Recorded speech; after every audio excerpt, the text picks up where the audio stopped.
I am Claire, 33 years old, and I am a forensic accountant who spends her life unraveling massive corporate cover-ups, tracking down hidden millions, and bringing down criminals who thought they were completely above the law. I am trained to spot cold, calculated deception from miles away, but nothing in my professional life could have prepared me for the sickening trap my own husband and mother-in-law set for me in the name of high society status. Just days ago, I stood in a kitchen staring at a digital numbers reading 104 degrees Fahrenheit while my daughter whimpered in pain, completely unaware that the people who promised to love and protect us were about to sacrifice her safety for a corporate networking event. Before I continue this story and reveal the calculated move that brought an entire wealthy empire to its knees, let me know where you are watching from in the comments below. Hit that like button and subscribe right now if you have ever had to stand up to a toxic family that underestimated your worth and played dangerous games with the people you care about most. The nightmare began exactly 48 hours ago, right in the middle of an upscale evening event. My 5-year-old daughter Lily had been feeling sluggish all afternoon, but my husband David insisted we drive out to his mother Beatrice's multi-million-dollar estate in the suburbs of Connecticut. Beatrice was hosting a lavish dinner party for 3 elite international investors, a networking night that David claimed would secure his position as the future CEO of the family real estate development firm. I didn't want to go, but David begged me, playing the role of the stressed husband who just needed his wife by his side for one critical night. I gave in, packed a small bag for Lily, and drove out to the estate, telling myself I could handle a few hours of Beatrice's passive-aggressive remarks if it meant supporting my marriage. But the moment we stepped through the front doors of that massive stone mansion, the atmosphere turned suffocating. The house was a monument to old money and carefully curated perfection, with crystal chandeliers casting a sharp glow over marble floors and walls lined with original artwork. It was a world built on appearances, where emotional coldness was masked by expensive perfume and polite smiles. I carried Lily upstairs to one of the guest bedrooms because her forehead felt warm, but Beatrice stopped me on the landing. She looked at Lily, then at me, her eyes narrowing with immediate judgment. She told me that children should be seen and not heard, especially when people of consequence were arriving. She then handed Lily a glass of red fruit punch, telling her to drink it and go to sleep immediately so she wouldn't disrupt the guests. I thanked her, took Lily to the room, and tucked her in, assuming she just needed to rest. 2 hours later, I slipped away from the cocktail hour to check on my daughter. The moment I walked into the guest room, panic seized my chest. Lily was shivering violently beneath the blankets, her skin flushed deep red and her lips dry. I pulled out my digital thermometer and pressed it to her forehead. The machine beeped, and the numbers flashed in the dim light, 104 degrees Fahrenheit. I lifted Lily into my arms, and her small body went completely rigid, her eyes rolling back slightly as a febrile seizure began to take hold. I didn't care about the party, the investors, or Beatrice's high society reputation. I wrapped Lily in a heavy coat, scooped her into my arms, and ran down the back staircase, desperate to get her to the nearest emergency room.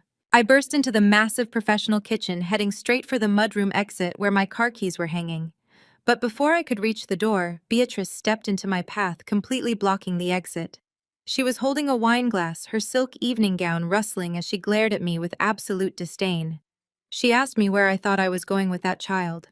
I told her Lily's fever was at 104 degrees, and she was having a seizure, and that I was taking her to the hospital right now. Beatrice didn't flinch. She set her wineglass down on the marble island, looked me straight in the eyes, and delivered a cold, calculated command. She told me that the hired Italian chef had just called in sick.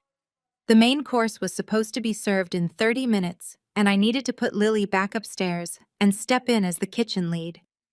She shouted that a little fever wouldn't kill the child, and commanded me to stop being dramatic and stop embarrassing this family in front of millionaire investors. I stared at her, completely disgusted by her lack of humanity.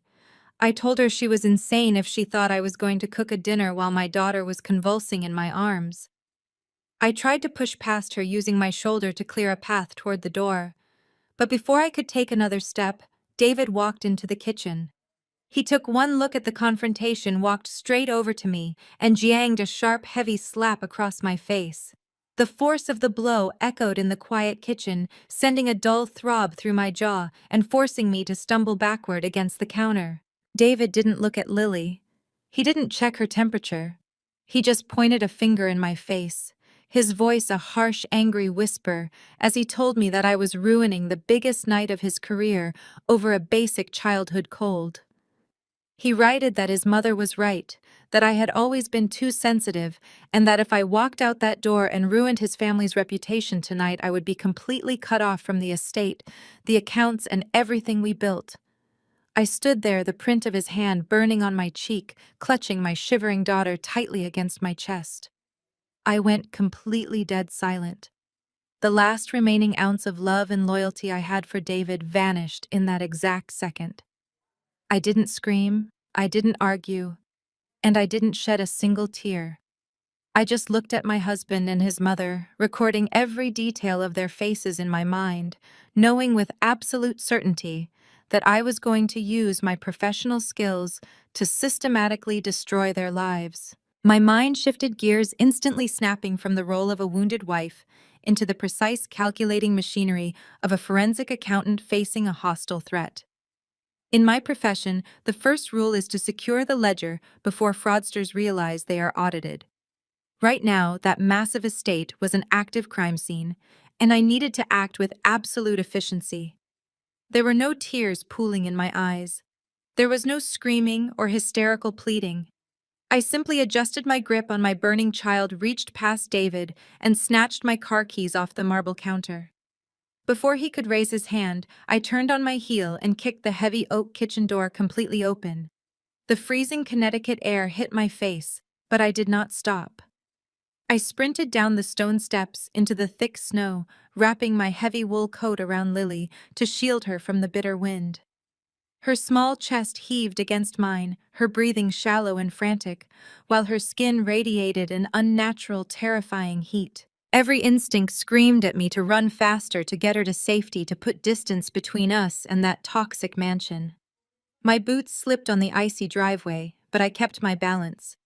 My eyes locked on my reliable sedan parked at the far edge of the property. Behind me, the door banged open. David chased after me, his expensive dress shoes crunching loudly in the snow, ruining his tailored suit. He was not running to check on his daughter. He was running to protect his fragile ego. He shouted my name, his voice echoing across the manicured lawns, demanding that I turn around this instant. He yelled that I was overreacting, that I was acting like a hysterical fool, and that his investors were wondering where the kitchen staff was. I reached my car, wrenched the back door open, and carefully buckled Lily into her car seat, ignoring the steady stream of venom pouring from my husband's mouth. David reached the car just as I slammed the back door shut. He grabbed my arm, yanking me around to face him. His eyes were wild with a narcissistic fury I had never fully let myself see until tonight. He pointed his finger at my face and said if I drove away, I was never coming back. He threatened to lock me out, freeze every joint bank account, and make sure I walked away with absolutely nothing. He hissed that I was a nobody before I married into his prestigious family, and he would make sure I went back to being a nobody. I looked at the man I had spent 7 years loving, the man I had built a life with, and felt absolutely nothing but cold contempt. I yanked my arm away, got into the driver's seat, and locked the doors. I threw the car into reverse, ignoring his fists pounding against my window, and peeled out of the driveway. The roads were slick with black ice, but my hands were completely steady on the steering wheel. The heater blasted at full speed, yet my focus remained entirely on the sound of Lily's strained breathing from the back seat. My mind was racing, calculating variables, anticipating Beatrice and David's next moves. I knew exactly how these people operated. They were wealthy, arrogant, and accustomed to buying their way out of any consequence. The moment they realized I was actually going to the hospital, Beatrice would immediately try to cover her tracks.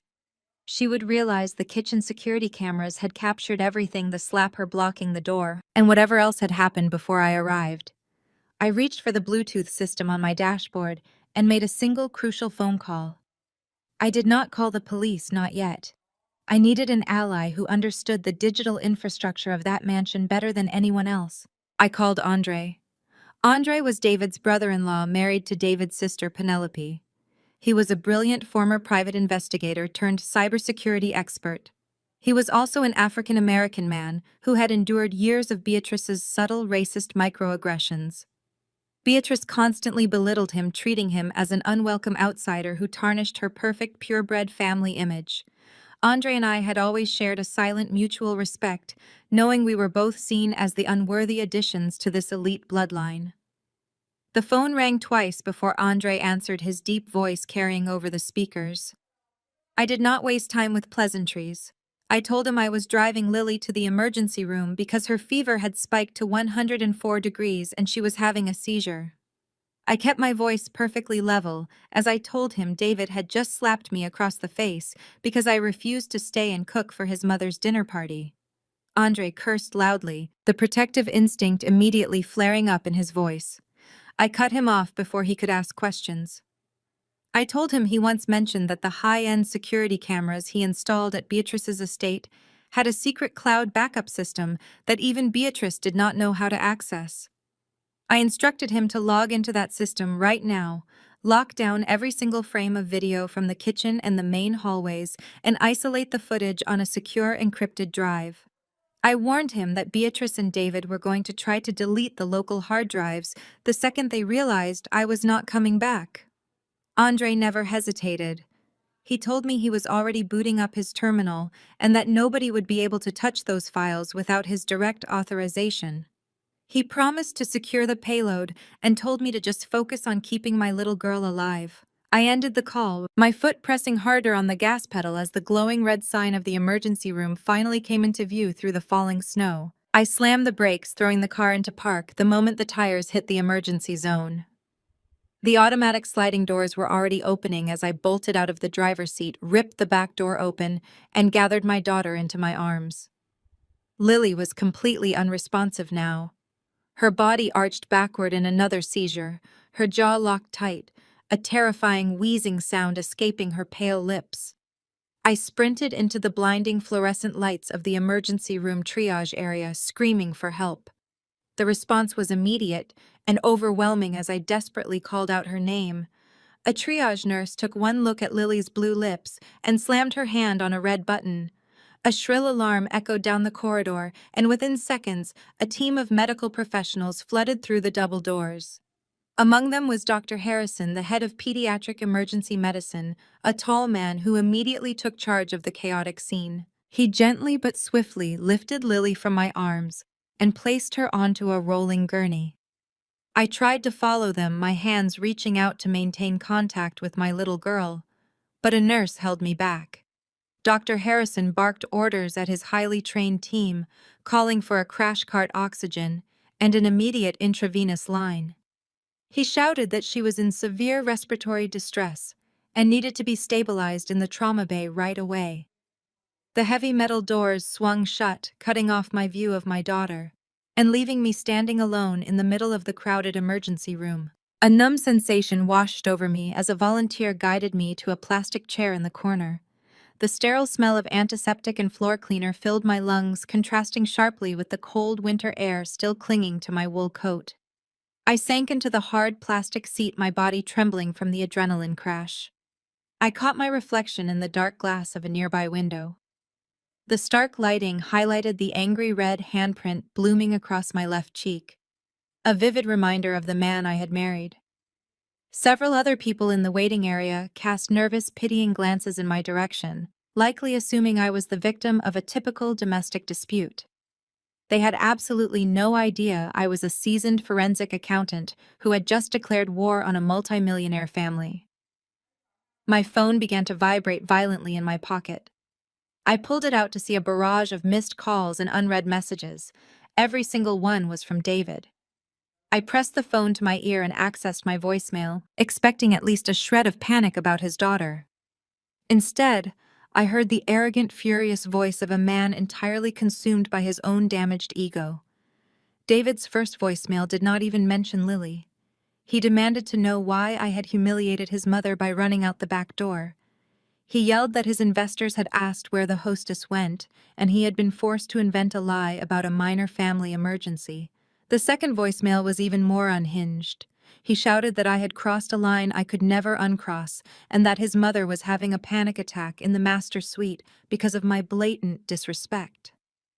The third voicemail transitioned from anger to calculated financial threats. David hissed into the receiver, promising that if I did not return to the estate immediately and apologize to Beatrice, he would call his private banker and freeze every single joint account. He threatened to cut off my credit cards, cancel the auto pay on my car lease, and make sure I could not buy so much as a cup of coffee. He ended the message by explicitly stating that I was a replaceable asset and that he would bankrupt me before the sun came up. I lowered the phone, my jaw clenching so tightly my teeth ached. David thought he held all the power because his name was on the primary family trust. He thought he could use money to force me into submission, treating financial abuse as a leash to pull me back to his mother's kitchen. He fundamentally misunderstood the fiercely independent woman he had married. As an expert in uncovering corporate fraud, I spent my entire career tracking down hidden assets, offshore shell companies, and illicit money trails for federal agencies. David threatening to freeze my accounts was not a death sentence. It was a massive strategic error that told me exactly where his vulnerabilities lay. I tucked the phone back into my pocket, my mind systematically filing away his voicemails as leverage for the inevitable legal bloodbath. The waiting room clock ticked with an agonizing slowness, each second stretching into an eternity, while my daughter fought for her life behind those closed metal doors. I sat perfectly still, refusing to let the anxiety break my focus. I drafted a list of the financial servers I would need to breach the ledgers I needed to audit and the offshore accounts David casually mentioned during drunken dinners. I was completely ready to tear down their empire brick by brick from the inside out. Finally, after what felt like hours, the heavy doors to the trauma bay pushed open. Dr. Harrison walked out into the quiet waiting area. The commanding, urgent energy he had displayed earlier was completely gone. In its place was a heavy, chilling stillness. He walked slowly toward me, his shoulders rigid and his face drained of all color. He looked paler than the bright fluorescent lights overhead. He was gripping a metal clipboard so tightly his knuckles were white. He did not offer a reassuring smile. He did not tell me everything was going to be just fine. Dr. Harrison stopped right in front of my plastic chair, looked down at the medical chart on his clipboard, and then looked directly into my eyes with a grim expression that made my blood run absolutely cold. He took a slow, deep breath, clutching the clipboard that was about to change my entire reality. Dr. Harrison kept his voice remarkably low, glancing over his shoulder at the crowded triage area before returning his intense focus to me. He asked me to follow him away from the public waiting room, gesturing toward a heavy wooden door down a quiet, adjacent hallway. Every step I took felt like walking through wet cement, my body heavy with an exhaustion that was rapidly being overtaken by sheer terror. We entered a small, windowless family consultation room. It was the kind of sterile, softly lit space designed specifically by hospital administrators for delivering devastating news. The room had two uncomfortable fabric chairs and a box of tissues sitting squarely in the middle of a generic coffee table. Dr. Harrison closed the door firmly until it clicked shut, sealing us off from the chaotic noise of the emergency department. He did not sit down immediately. Instead, he leaned against the edge of the table, looking at me with a mixture of intense medical concern and an unmistakable underlying suspicion. I demanded to know what was wrong with my daughter, bracing myself to hear a diagnosis of meningitis, a severe brain infection, or some aggressive childhood leukemia. Dr. Harrison took a slow breath and stated that Lily was currently intubated and resting in the pediatric intensive care unit. He confirmed that his team had managed to halt the active seizures using intravenous medication, but her core temperature remained dangerously high and her breathing was entirely dependent on the ventilator. Then his tone shifted entirely, losing the comforting bedside manner and adopting the clinical sharp edge of an investigator.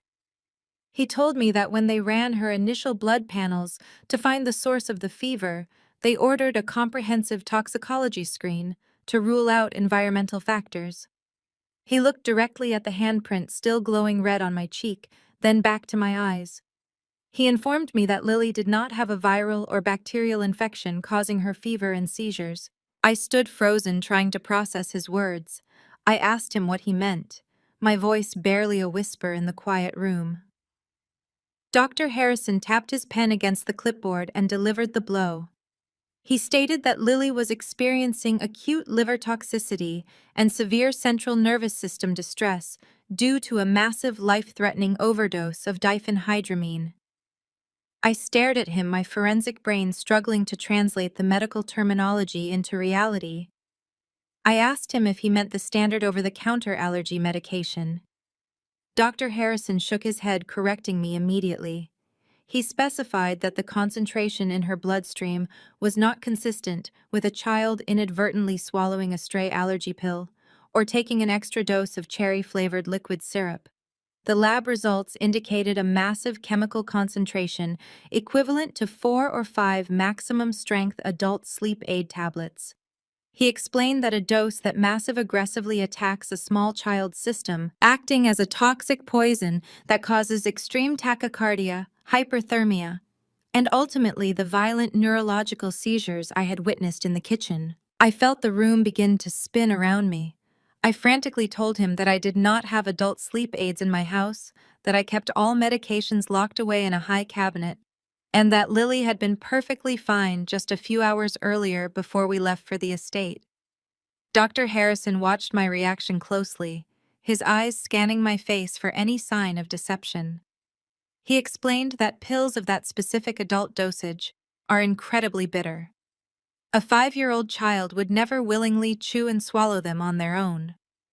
The only way a dose that concentrated could enter her system so rapidly without her spitting it out was if the pills had been meticulously crushed into a fine powder and dissolved into a highly sweetened liquid to mask the harsh chemical taste. Someone had deliberately and methodically poisoned my daughter. The silence in the consultation room became absolutely suffocating. Dr. Harrison straightened his posture, crossing his arms over his chest. He informed me that as an attending physician, he is a mandated reporter under state law. Whenever a minor presents with non-accidental chemical toxicity of this magnitude, the hospital protocol is absolute and immediate. He told me he had already locked down Lily's room with hospital security and placed a direct call to the local police department. Furthermore, an investigator from Child Protective Services was currently en route to the hospital. He stated clearly that until the police and the agency concluded their initial interviews and cleared me of suspicion, I would not be allowed to be alone with my daughter. He advised me not to leave the hospital premises, warning that doing so would trigger an immediate arrest warrant. I did not argue with his protocol. I did not scream that I was a good mother or demand to see my child. My mind bypassed the panic and locked directly onto the timeline of the evening, shifting back into the cold analytical state that made me exceptional at my job. I traced every single minute backward. We arrived at the estate. We walked through the grand foyer. I carried Lily upstairs. Then the memory hit me with the force of a physical strike, freezing the blood in my veins. I saw the grand kitchen in my mind's eye. I saw the marble island, the crystal glasses lined up for the investors, and Beatrice standing near the refrigerator. I remembered the exact moment Beatrice had intercepted us on the landing before I could put Lily into the guest bed. I remembered the heavy crystal goblet in Beatrice's perfectly manicured hand. The liquid inside was a dark, opaque red, thick with sugary fruit punch. I recalled the exact chilling tone of my mother-in-law's voice, devoid of any grandmotherly warmth, masking her annoyance behind a tight, aristocratic smile. She had thrust the heavy glass into Lily's small hands. I heard Beatrice's exact words echoing in my head with perfect, horrifying clarity. She had looked down at my slightly fussy daughter and commanded, "Drink this and go to sleep so you do not bother my guests." The realization hit me so hard my knees buckled, and I had to grab the back of the fabric chair to stay standing. Beatrice had not handed Lily a simple glass of juice to calm her down. My mother-in-law, a woman obsessed with her flawless social image, had intentionally crushed a lethal dose of adult sedatives into a sugary drink just to ensure a 5-year-old child would not make any noise while her millionaire investors were in the dining room. She had poisoned her own granddaughter for the sake of a quiet networking dinner. And David, the man who had just slapped me for trying to save Lily's life, was about to do whatever it took to protect the monster who did it. I thanked Dr. Harrison, keeping my voice perfectly steady, despite the violent storm raging inside my chest. He left the consultation room, leaving me alone with the horrifying truth. Beatrice had poisoned Lily. David had protected Beatrice. I sat in that sterile room and forced my forensic brain to map out the battlefield. As an auditor who dismantled corrupt corporations, I understood power dynamics intimately. I was up against a family with generational wealth, deep political connections, and a team of ruthless defense attorneys on a massive retainer. They golfed with the local chief of police and funded the re-election campaigns for half the judges in the county. If I walked out there right now and screamed that my wealthy mother-in-law had intentionally drugged my daughter, the authorities would immediately write me off as a hysterical grieving mother looking for a scapegoat. Beatrice would simply hire a premium crisis management firm. David would testify under oath that I was mentally unstable, and they would absolutely crush me. They would spin the narrative, bury the evidence, and walk away completely untouched. I needed airtight, undeniable proof. I absolutely needed the digital paper trail before making an accusation. The heavy wooden door opened, breaking my intense train of thought. A uniformed police officer and a stern-looking woman with a badge from Child Protective Services walked in. They introduced themselves and immediately launched into their interrogation. Their tone was highly accusatory, probing for any sign of guilt or negligence on my part. The officer asked if I had a history of severe depression or anxiety disorders. The caseworker asked if there was recent tension in my marriage causing me to act irrationally and harm my own flesh and blood. I knew exactly how to handle this trap. I drew upon every single ounce of willpower I possessed to suppress the burning rage threatening to consume me. I made the agonizing, calculated decision to play dumb. I let the tears fall freely, adopting the persona of a completely baffled, terrified mother facing an inexplicable tragedy. I told them I had absolutely no idea how Lily could have ingested a massive dose of adult sedatives. I explained carefully that I keep all medications in a locked security box at our house, far out of reach of a child. I detailed our evening timeline, emphasizing that we had been at my mother-in-law's estate for a formal dinner party and that I had brought Lily straight to the hospital when she collapsed. I played the role perfectly, answering their aggressive questions with frantic confusion, never once directly pointing the finger at Beatrice. I knew that if I tipped my hand too early, the police might go to the estate and inadvertently give Beatrice the chance to control the narrative before Andre secured the video files. I had to let the authorities think this was an unsolved medical mystery for just a little longer. The caseworker took meticulous notes, eventually stating that while the investigation was ongoing, my cooperation was appreciated. They instructed me to remain at the hospital and finally granted me permission to see my daughter under strict medical supervision. As I walked down the brightly lit corridor toward the pediatric intensive care unit, my mind raced ahead to anticipate David and Beatrice's next strategic maneuvers. I knew exactly what they were doing at that very moment back at their lavish mansion. They were likely huddling with their expensive corporate lawyers in the private study, crafting a flawless, legally sound story to pin this entire nightmare on me. Beatrice would use her high society influence to paint me as an unfit, overwhelmed working mother who accidentally or intentionally harmed her own child to ruin an important networking party. David would play the tragic, long-suffering husband, feigning heartbreak for the cameras, while throwing me under the bus to protect the precious family fortune. They expected me to panic and make a crucial mistake. They expected me to act like a weak, defenseless victim who lacked the resources to fight back. I decided right then that I would give them exactly what they wanted until the exact moment I dropped the heavy, unforgiving guillotine on their perfect, privileged lives. I stepped into Lily's room and my heart shattered all over again. The rhythmic mechanical hiss of the life support ventilator filled the freezing cold air.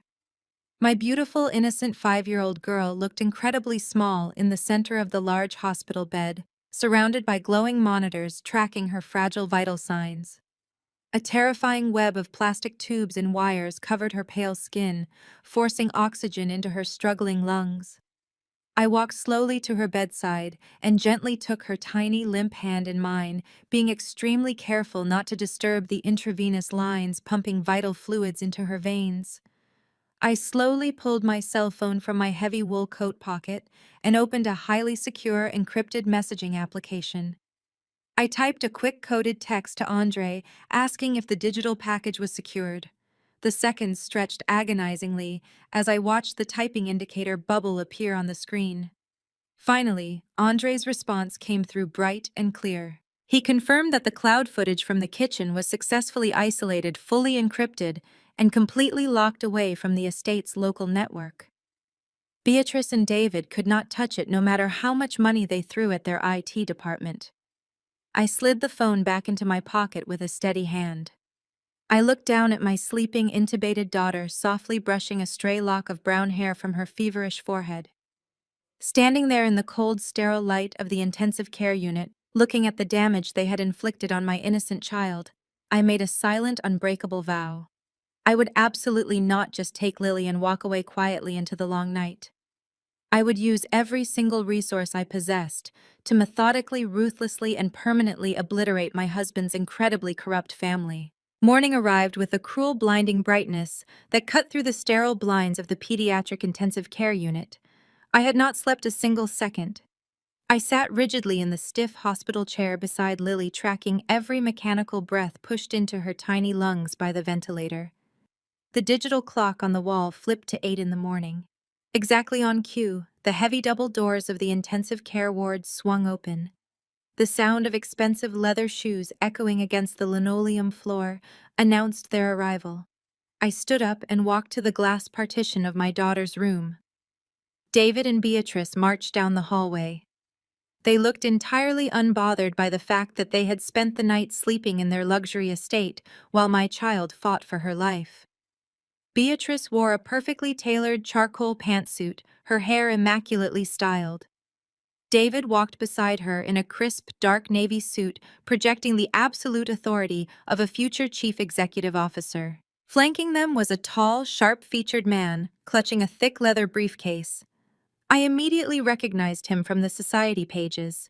He was Elias Vance, a notoriously ruthless defense attorney who specialized in making the criminal charges of the ultra-wealthy disappear into thin air. They had brought a shark to a hospital ward.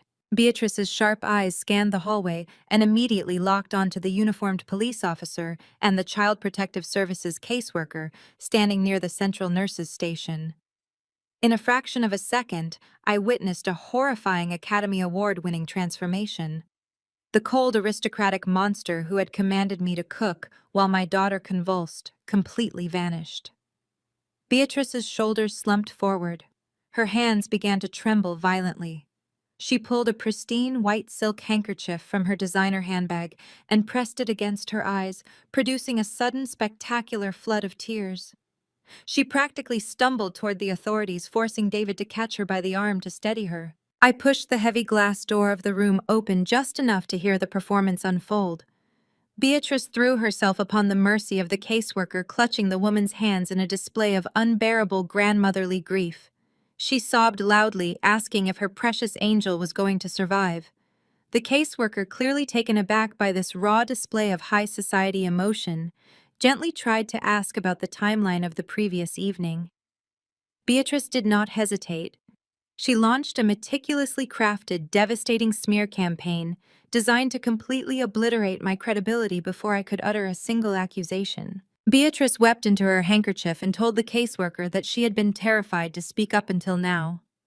She claimed that I had been suffering from a severe, undiagnosed psychological break for months. Beatrice wove a brilliant lie stating that my demanding career as an accountant had driven me into a deep, dark depression, making me incredibly unstable and deeply resentful of her family's success. She lowered her voice to a dramatic, terrified whisper, ensuring the police officer heard every single word. She stated definitively that I must have overdosed the child for attention. Beatrice claimed I was insanely jealous of David's networking dinner and that I crushed those adult sedatives into the cup simply to force my husband to abandon his career obligations and focus entirely on me. The audacity of the lie was paralyzing. She was taking her exact crime and perfectly superimposing it onto my psychological profile. I stepped out of the hospital room, my voice steady as I told Beatrice to stop lying. The police officer immediately stepped between us, placing a firm hand on his utility belt. The caseworker turned her piercing gaze toward David. She asked him directly if there was any truth to his mother's harrowing claims about my mental instability. David looked at me. His eyes were completely dead void of any warmth or shared history we had built over 7 years of marriage. He shifted his gaze back to the caseworker and put on a masterful display of a broken, grieving husband. He nodded slowly, his voice cracking with manufactured sorrow. David told the authorities that I had been acting erratically for the better part of a year. He blatantly lied, claiming I frequently locked myself in the bathroom, muttered about destroying his family, and exhibited terrifying mood swings. He then did something so exceptionally cruel it nearly knocked the breath out of my lungs. He pointed to the red, bruised handprint still visible on my left cheek. David told the police officer that I had become completely unhinged in the kitchen last night, screaming that I wanted to hurt myself and the baby. He claimed he was forced to slap me across the face purely in self-defense to snap me out of a violent, hysterical, psychotic break before I could do further damage. Elias Vance, the defense attorney, stepped forward smoothly. He handed a stack of hastily typed legal documents to the caseworker. He stated that his clients were fully cooperating with the investigation and that they had grave immediate concerns for the safety of the minor child if left in my custody. He demanded that the hospital enact emergency protective protocols. The caseworker read the documents, her face hardening into a mask of bureaucratic authority. She walked over to me, her eyes sweeping over my disheveled clothes and bruised face, clearly seeing the exact unstable, battered woman David had just described. She held up a preliminary safety order. Her words were sharp, clinical, and completely devastating. She informed me that based on multiple corroborating testimonies and the severity of the chemical poisoning, I was immediately deemed a potential flight and safety risk. She stated that until the police investigation was fully complete and I underwent a mandatory psychiatric evaluation, I could not be left alone with Lily. I stared at the paperwork in her hand. The sheer injustice of this orchestrated nightmare burned through my veins. They truly believed they had won the war. I looked at the caseworker, acknowledging her devastating directive with a slow, compliant nod. I did not fight or scream. I simply turned my back on David and Beatrice, refusing to give them the satisfaction of witnessing my agony. I walked over to the glass partition, placing my hand flat against the cold surface, keeping my eyes locked on Lily's fragile sleeping form for one long, agonizing second. A hospital security guard stepped forward politely but firmly, instructing me that I needed to vacate the immediate vicinity of the intensive care unit. I complied without a single word of protest, projecting the exact image of a defeated, broken woman that my husband expected to see. I turned and walked down the long, brightly lit corridor, my footsteps echoing against the linoleum. Every single muscle in my body demanded that I turn around, shatter the glass, and physically tear my daughter away from those machines, but my professional discipline anchored me. The moment the heavy double doors swung shut behind me, completely severing me from the ward, my phone vibrated in my pocket. It was a single encrypted text message from Andre. It contained only a floor number and a parking space designation. I bypassed the main elevators, knowing David or his high-powered attorney might have someone watching my movements. Instead, I took the concrete stairwell, descending floor after floor into the freezing subterranean depths of the hospital parking garage. The lowest level of the garage was desolate and entirely submerged in shadows. The flickering fluorescent tubes overhead cast long, eerie reflections across the damp concrete. The smell of exhaust fumes and stagnant water hung heavy in the freezing winter air. I moved quietly between the rows of parked cars, my senses heightened, scanning the dim perimeter for any sign of a trap. I knew that in high-stakes corporate warfare surveillance was standard procedure, and David had the capital to deploy private investigators at a moment's notice. Near the farthest concrete pillar, a pair of headlights flashed twice in quick succession. I hurried toward the sleek, dark SUV idling quietly in the corner. The passenger side door unlocked with a sharp click. I pulled it open and slid into the heavily tinted interior, shutting the cold out behind me. Andre sat in the driver's seat, his hands gripping the steering wheel. He wore a dark jacket, his expression completely unreadable in the dim dashboard lighting. For a long moment, neither of us spoke. We just sat in the heavy silence, two outsiders who had finally collided with the ugly, toxic core of a billionaire family. I looked at him, noticing the tight clench of his jaw. I asked him directly if he had managed to secure the digital package before they noticed the backdoor breach. Andre let out a harsh, bitter exhale, shaking his head as he leaned back against the leather seat. He told me that David and Beatrice had not just noticed something was wrong, they had initiated a complete scorched earth protocol. Andre explained that less than an hour after I fled the estate with Lily, Beatrice had placed a frantic, highly classified call to the elite private security firm that managed the mansion. He tapped a few keys on a tablet resting on the center console, bringing up a secure log of network activity. He pointed to a series of red timestamps cascading down the screen. Andre detailed how David had personally authorized an immediate total wipe of the entire local server network. David told the security company that a massive system glitch had corrupted their local drives, demanding a complete factory reset under the guise of an emergency protocol. Because Beatrice paid the firm an exorbitant monthly retainer of over $50,000 to maintain her illusion of absolute security, the technicians did not ask a single critical question or require a standard police report before destroying potential evidence. They simply executed the command, wiping every single frame of video, every security log, and every access timestamp from the local servers within minutes. Andre looked at me, his dark eyes fierce with a cold, protective anger. He said they thought they had completely erased the kitchen footage. They thought they had buried the truth under a mountain of cash and corporate influence. I felt a brief, terrifying spike of panic grip my chest, but then I saw the sharp, unmistakable glint of absolute triumph in Andre's eyes. He reached into the inner pocket of his heavy jacket and pulled out a small, heavy rectangular object. It was a military-grade, fully encrypted solid-state hard drive. He held it out to me, the metal casing catching the faint glow of the dashboard display. Andre's voice dropped an octave, resonating with years of suppressed frustration. He reminded me that Beatrice had always treated him like hired help, constantly undermining his intelligence with her racist, condescending remarks. Because she viewed him as completely inferior due to his racial background, she arrogantly dismissed his capabilities and never bothered to understand the massive depth of his actual expertise in elite cybersecurity.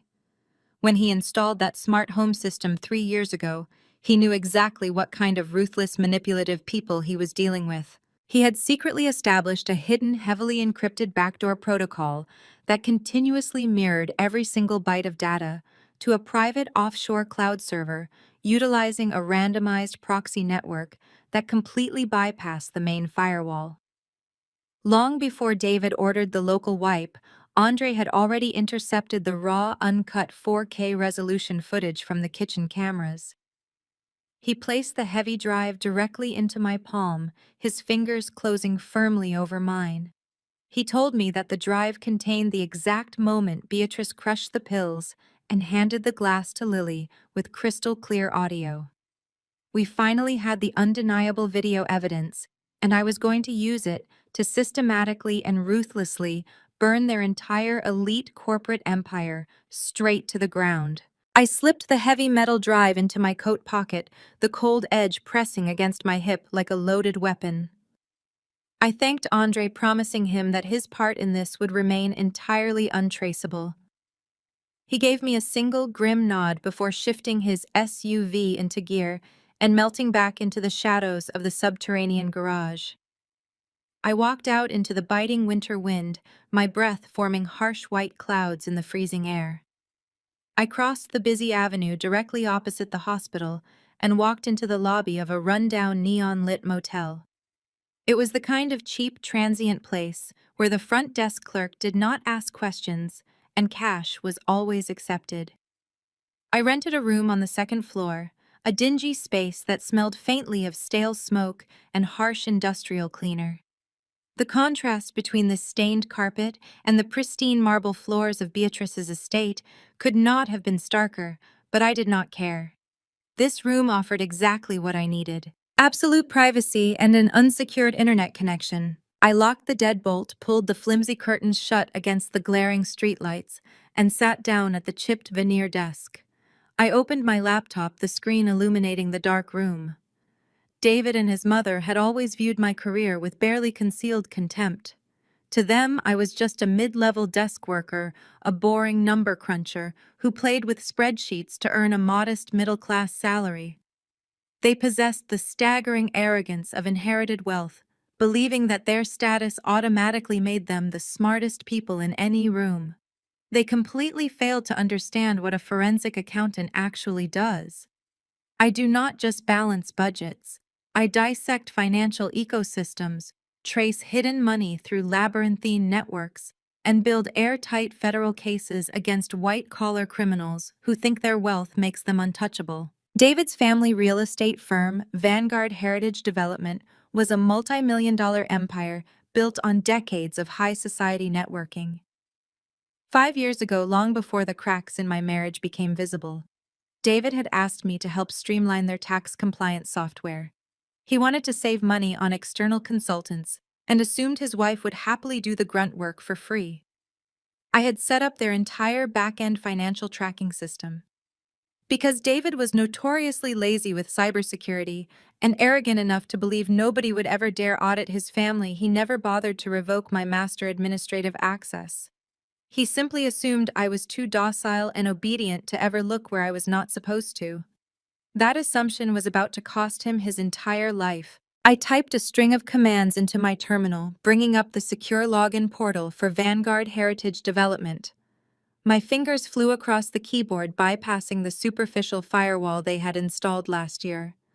I input my old credentials, holding my breath for a fraction of a second. The screen flashed green. Access granted.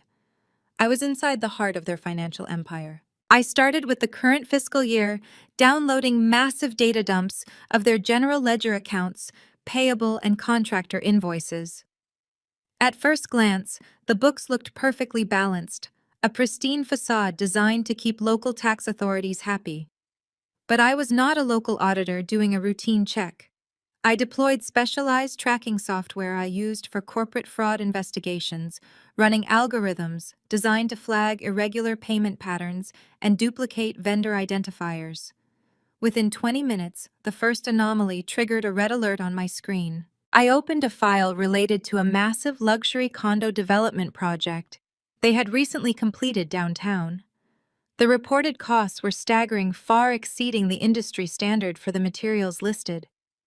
I began peeling back the layers of the transaction history. The conflict shifted from a sickening feeling of personal betrayal to the cold, hard thrill of an active investigation. I traced a series of monthly payments categorized as high-end architectural consulting fees. The money was being funneled to a third-party vendor, registered under a generic LLC. I ran a cross-reference check on the vendor's registration address. It did not point to a prestigious architectural firm. It pointed to a vacant strip mall in Nevada. I kept digging, my eyes scanning line after line of financial data. The deeper I went, the more the absolute rot of their empire exposed itself. They were creating phantom contractors, generating fake invoices for services that were never rendered, and paying those invoices with funds pulled directly from their investors' capital pools. I tracked the flow of the phantom payments, watching the money bounce through a series of domestic shell companies before disappearing into the ether. But money never truly disappears. It leaves a digital footprint, a shadow, that a trained forensic accountant can illuminate. I isolated the routing numbers from the final domestic transfers and ran a global registry check. My heart hammered against my ribs as the search results populated on my screen. The funds were being wired into a series of offshore accounts located in the Cayman Islands. These accounts were shielded by intense banking secrecy laws, but the routing protocols tied them directly back to a master trust. I accessed the foundational documents of that master trust hidden deep within the restricted executive files on David's server. The primary beneficiary of that offshore trust was Beatrice. David was listed as the sole secondary signatory. They were not just padding their expense accounts or dodging a few $1,000s in corporate taxes. This was massive systemic financial fraud. They were actively embezzling millions of dollars from their own real estate investors to fund Beatrice's lavish country club lifestyle and David's desperate need to project power. I sat back in the cheap plastic chair, the neon light from the motel sign outside washing over my face. The sheer scale of their criminality was staggering. This was no longer just a bitter domestic dispute over child custody. This was no longer just a mother fighting to protect her poisoned daughter from a ruthless mother-in-law. The battlefield had completely shifted. I was now holding the blueprints to a massive federal crime. I had the power to trigger an investigation that would completely dismantle their corporation, seize their assets, and send both my husband and his mother to federal prison for decades. I stared at the blinking cursor on my screen, downloading every single encrypted file to my secure drive, ready to initiate total destruction. The download completed with a sharp chime that echoed in the silent motel room. I immediately disconnected from the motel's unsecured network and engaged a heavily encrypted offline local server I had built for exactly this kind of deep forensic dive. I rubbed my exhausted eyes and glanced at the digital clock glowing on the nightstand. It was just past midnight. My 18-hour marathon was officially underway. I opened the first batch of general ledgers from Vanguard Heritage Development. As a forensic accountant, I knew that criminals always leave a pattern. They get arrogant, they get greedy, and they get sloppy. David and Beatrice were incredibly sloppy. They treated the company's operating accounts like their own personal piggy bank, completely ignoring the basic principles of fiduciary duty. For the first 4 hours, I mapped out the initial layer of their deceit. I cross-referenced their reported operational expenses against their actual cash flow. It was like peeling back the wallpaper of a rotting house. I found dozens of recurring payments categorized as property maintenance and structural consulting. I ran those vendor identification numbers through federal business registries. None of them were real companies. They were ghost entities registered to empty post office boxes in Delaware and Wyoming. The money was being funneled out of Vanguard Heritage Development in increments of $50,000, carefully structured to avoid triggering automatic IRS reporting thresholds. By dawn, my back ached and my eyes burned from staring at the glowing screen, but the adrenaline surging through my veins kept me laser-focused. I brewed a cup of terrible instant coffee using the motel room machine and sat right back down at the desk. I needed to see exactly where the ghost payments were landing. I deployed a specialized tracing algorithm I had developed for federal investigations. It took the software less than an hour to break through the obfuscation layers. The domestic shell companies were nothing more than a funnel. The real destination was a sophisticated network of offshore accounts registered in the Cayman Islands. I pulled up the foundational banking documents for the Cayman accounts. My heart hammered a steady rhythm against my ribs as I read the signatory pages. Beatrice was listed as the primary beneficiary of a massive offshore trust, with David acting as the sole authorized executor. They were not merely skimming profits. They were actively embezzling millions of dollars straight out of the pockets of their own private investors. I pulled up the investor prospectus for their flagship project, a supposedly luxury residential high-rise downtown. The project had been delayed for 3 years, bleeding capital. David had constantly blamed supply chain issues and zoning disputes. The ledgers told the real, unvarnished story. The luxury high-rise was a colossal failure plagued by severe structural defects and massive cost overruns. Instead of declaring bankruptcy or taking a legitimate loss, David and Beatrice had decided to rob Peter to pay Paul. They were soliciting millions in new capital from elite investors promising massive returns on future developments. Instead of using those funds to actually build anything, they routed the money directly through the Cayman Islands Trust. It was a classic textbook Ponzi scheme wrapped in high society real estate branding. I spent the next 6 hours tracking exactly how Beatrice spent those embezzled funds. The sheer audacity of her lifestyle made my stomach churn. While she was screaming at me for ruining a dinner party and forcing me to cook for her guests, she was funding her entire aristocratic existence with stolen money. I found wire transfers paying for her exclusive country club memberships, her chartered private jets to Europe, her custom-tailored wardrobe, and her high society charity galas. She was playing the role of a billionaire philanthropist, using money she had stolen from hardworking investors. She built her throne on a mountain of fraud. David was just as guilty. I found his digital signature authorizing the transfer of $3 million to cover massive gambling debts and luxury car leases. He was stealing from his own company to maintain the illusion of success. The man who had slapped me, the man who had threatened to freeze my bank accounts and leave me destitute, was secretly drowning in a sea of corporate fraud. He thought his name and his family legacy made him invincible. He had absolutely no idea that his quiet, unassuming wife was currently dismantling his entire world line by single line. As the afternoon sun began to bleed through the cheap motel curtains, my 18-hour audit finally came to an end. My fingers cramped as I organized the staggering mountain of evidence into a clean, impenetrable sequence.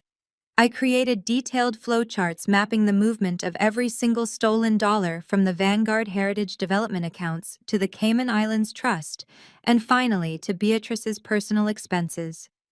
I attached the forged vendor invoices, the falsified tax returns, and the specific digital signatures linking David directly to the federal wire fraud. I left absolutely no room for any defense attorney to maneuver. I compiled every single document, spreadsheet, and flowchart into a massive, highly organized digital file. When I finally clicked Save, the document rendered into a flawless, undeniable 300-page dossier. It was a masterpiece of forensic accounting. It was not just a collection of suspicious transactions. It was a complete, irrefutable roadmap for a massive federal indictment. Any competent prosecutor at the Internal Revenue Service or the Federal Bureau of Investigation could pick up this single dossier and secure a conviction within a matter of weeks. The evidence was absolute. I backed up the comprehensive dossier to my encrypted drive alongside the horrifying security video Andre had extracted from the estate. I stared at the two files sitting side by side on my computer desktop. One file contained the visual proof of Beatrice attempting to murder my 5-year-old daughter. The other file contained the financial proof of a $14 million embezzlement scheme. Together, they represented the absolute annihilation of my husband and his mother. I closed my laptop, the sudden silence of the motel room washing over me. My entire body trembled with a heavy mixture of profound exhaustion and absolute exhilarating power. David and Beatrice had spent years treating me like a disposable asset, a lower-class intruder who should be grateful just to stand in their shadow. They had severely underestimated my intelligence, my resilience, and my fierce capacity for retribution. I picked up the encrypted hard drive, feeling the heavy metallic weight of it in my palm. I was no longer a victim trapped in a toxic marriage. I was the chief architect of their total destruction. I now held the exact detonator to their entire financial empire, and I was completely ready to blow it to pieces. My grip on the encrypted hard drive tightened as a sharp metallic chime echoed from my laptop. The notification banner flashed across the upper right corner of my screen, momentarily cutting through the heavy silence of the cheap motel room. The sender name displayed clearly in bold letters. It was Charles Montgomery, the ruthless defense attorney. David and Beatrice had paraded through the hospital corridors just 24 hours ago. I set the hard drive down on the chipped veneer desk, carefully aligning it next to my computer mouse. I took a deep, steadying breath, preparing myself for whatever legal maneuvering they had concocted, and clicked open the email. The subject line was sterile and entirely devoid of any personal connection. It read, "Dissolution of marriage and custody surrender agreement." There were no pleasantries in the body of the email. Charles Montgomery did not bother with the standard professional greetings. He simply attached a massive 70-page portable document format file and offered a brief, chilling cover letter outlining my husband's absolute demands. I scrolled down to read the summary, my eyes scanning the dense legal jargon with the practiced efficiency of a forensic auditor who spent her entire career dissecting contracts. David was demanding a complete and total capitulation. The divorce settlement explicitly stated that I would forfeit any and all claims to the marital assets. I would surrender my equity in the house we had purchased together, a house I had largely funded with my own salary, while David funneled his income into his mother's fraudulent real estate ventures. The agreement demanded I walk away with zero alimony, zero spousal support, and zero access to any of the investment portfolios we had built over 7 years of marriage. They wanted to strip me down to nothing, leaving me financially destitute and entirely dependent on the charity of strangers. But the financial devastation was merely the prelude to the true nightmare contained within those 70 pages. I scrolled to the section regarding child custody and my blood ran absolutely cold. The words on the screen blurred for a fraction of a second before my sheer rage forced them back into sharp focus. David was demanding full, irrevocable legal and physical custody of Lily. The document stipulated that I would be stripped of all parental rights, effectively erasing me from my daughter's life forever. I would be granted no visitation, no supervised contact, and no legal standing to make any medical or educational decisions on her behalf. Beatrice and David intended to take my 5-year-old child and raise her inside their toxic, corrupt empire, completely isolating her from the mother who had just risked everything to save her life. The cover letter from Charles Montgomery contained the final, brutal ultimatum. He spelled it out with horrifying clarity, ensuring I understood exactly how tightly they believed they had the noose wrapped around my neck. Montgomery stated that Beatrice had fully briefed the local police department on my supposed history of severe psychological instability. He reminded me that the authorities were currently investigating the massive overdose of adult sedatives found in Lily's bloodstream. Then came the extortion. Montgomery wrote that if I signed the settlement and custody surrender agreement within 48 hours, David would graciously use his familial influence to convince Beatrice not to press formal charges of attempted murder and child endangerment against me. They were offering me a sadistic trade. I could sign away my daughter and my entire life's work, or I could face a fabricated criminal trial designed to lock me in a federal penitentiary for the next 20 years. David actually thought this would work. He genuinely believed that the threat of a fabricated prison sentence would shatter my resolve and force me to crawl back into the shadows. He assumed that I was nothing more than a terrified middle-class accountant facing the terrifying wrath of a billionaire dynasty. He expected me to weep, to panic, and to blindly sign the documents just to preserve my own freedom. He expected me to sacrifice Lily to save myself. The sheer audacity of the demand did not break me. It did not send me into a spiral of hysterical fear or despair. Instead, it hardened my resolve into something resembling solid titanium. I read the email a second time, analyzing every single threat, every single arrogant assumption woven into the legal text. They were so incredibly confident in their own invincibility. They were so utterly convinced that their money and their high society connections made them untouchable.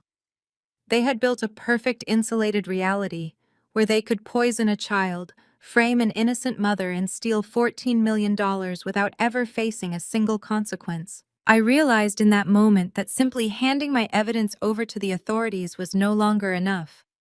Sending a digital file to the police and watching them get arrested quietly from the comfort of this motel room would not satisfy the burning demand for justice roaring in my chest. I needed to see their faces, I needed to witness the exact second their arrogant illusions shattered into a million irreparable pieces. I needed them to feel the precise suffocating terror they had tried to inflict upon me. I closed the email and opened a blank document, my mind rapidly formulating the perfect trap. I needed to get David, Beatrice, and their smug attorney into one single room. I needed to create an environment where they felt absolutely victorious, a setting where they believed I was finally submitting to their demands. If I played the role of the defeated broken wife, they would eagerly gather to watch me surrender. They would want an audience for their triumph. I would give them their audience. I would give them their meeting. I would carefully orchestrate a formal legal gathering where they could gloat over my supposed destruction. And then, when they were completely disarmed by their own arrogance, I would detonate the explosive evidence I held in my hand. I began typing my response to Charles Montgomery, crafting every single word to ensure they walked willingly and blindly straight into their own spectacular annihilation.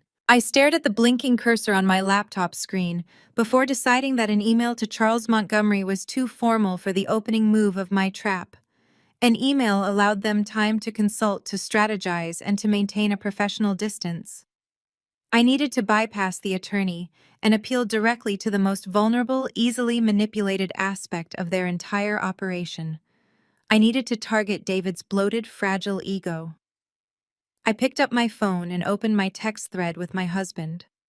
The last message he had sent me was a vicious threat demanding I return to the estate. I took a steadying breath and began to type carefully, discarding my actual vocabulary to adopt the tone of a terrified, cornered animal. I typed that I had received the legal documents from his lawyer and that I was completely overwhelmed. I added intentional typos and erratic punctuation to simulate shaking hands. I wrote that I could not fight his family, that the police investigation was terrifying me, and that I just wanted all of this to end. I explicitly stated that I was ready to give up and sign the custody surrender papers, begging him to promise that Beatrice would drop the criminal accusations so I would not go to jail. I stared at the pathetic, groveling message for exactly 3 seconds before pressing send. The digital swoosh sounded incredibly loud in the quiet motel room. I knew David. I knew how his mind worked. He would not be able to resist the absolute high of seeing me beg. He would want to savor his victory personally, rather than letting his lawyer handle the surrender. Less than 2 minutes later, my phone vibrated violently against the cheap veneer desk. The caller identification displayed David's name. I cleared my throat, forcing my vocal cords to tighten, and answered the call on the third ring. I did not say hello. I simply let out a shuddering, shaky breath directly into the receiver. David did not bother with pleasantries either.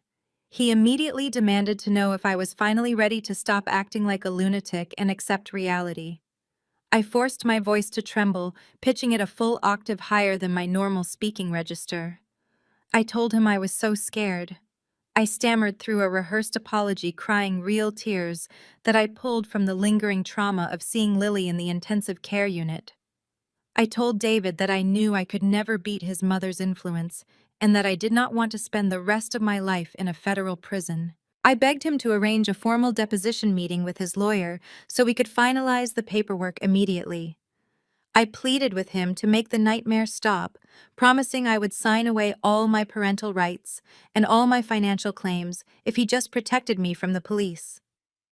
I played the role of the shattered, desperate woman so flawlessly that it actually made my own stomach turn. I listened to the heavy silence on the other end of the line, waiting for his monstrous arrogance to take the bait. When David finally spoke, his voice dripped with a sickening, toxic satisfaction. He let out a low, cruel laugh that resonated through the phone speaker. He told me that I should have realized my place years ago, instead of trying to pretend I belonged in his world. He mocked my middle-class upbringing, sneering that a glorified spreadsheet jockey could never outmaneuver the Vanguard heritage legacy. David basked in his perceived supremacy, lecturing me about how his mother had always known I was a weak, unstable gold digger who would eventually crack under pressure. He explicitly stated that this was what happened when ordinary people tried to cross billionaires. He promised me that as long as I sat down, kept my mouth shut, and signed the documents without a single complaint, he would graciously tell the authorities that my alleged psychotic break was a temporary episode. He would let me walk away a free, albeit completely destitute woman. David then dictated the terms of my surrender. He ordered me to arrive at Charles Montgomery's high-rise downtown legal office at exactly 10 o'clock the following morning. He stressed that a court reporter and a Child Protective Services representative would be present to officially witness the transfer of custody, ensuring I could never attempt to revoke my consent. He told me to dress appropriately and not to embarrass him one last time. I kept my voice meek and compliant, whispering a final pathetic thank you before he abruptly ended the call. The dial tone hummed in my ear for a few seconds. I slowly lowered the phone to the desk. The moment the screen went black, every trace of the terrified broken wife vanished from my face. My features settled into a cold, completely void expression. My heart rate slowed to a steady rhythmic beat. I had successfully cornered the predators. They had enthusiastically scheduled their own public execution and invited all the necessary legal witnesses to watch it happen. I pushed the plastic motel chair back and walked over to my small overnight bag. I had not packed much when I fled the estate, but I had grabbed the one outfit I kept perfectly pressed for federal court appearances. I pulled out a tailored razor-sharp charcoal business suit and a crisp white silk blouse. I hung the suit carefully on the motel closet door, running my hand along the lapel. David wanted me to dress appropriately for my surrender. I intended to dress appropriately for their funeral. I walked into the cramped bathroom, splashed freezing water on my face, and stared at my reflection. The red mark on my cheek had faded into a dull yellowish bruise, a permanent reminder of the war I was about to finish. I was no longer a victim. I was the architect of their absolute total ruin. I walked out of the cheap neon-lit motel. I carried nothing but my leather briefcase, which held the encrypted hard drive and my printed executive summary. I immediately hailed a cab and gave the driver the address for the most intimidating legal fortress. Mitchell Bradley was a ghost story whispered among corporate executives and high society socialites. He was a notoriously ruthless attorney, specializing in white-collar crime and high-stakes family law. He destroyed billionaires for sport. I walked into his glass-walled lobby on the 40th floor. The icy receptionist informed me that Mr. Bradley did not take walk-in appointments and was fully booked for 6 months. I did not raise my voice or plead with her.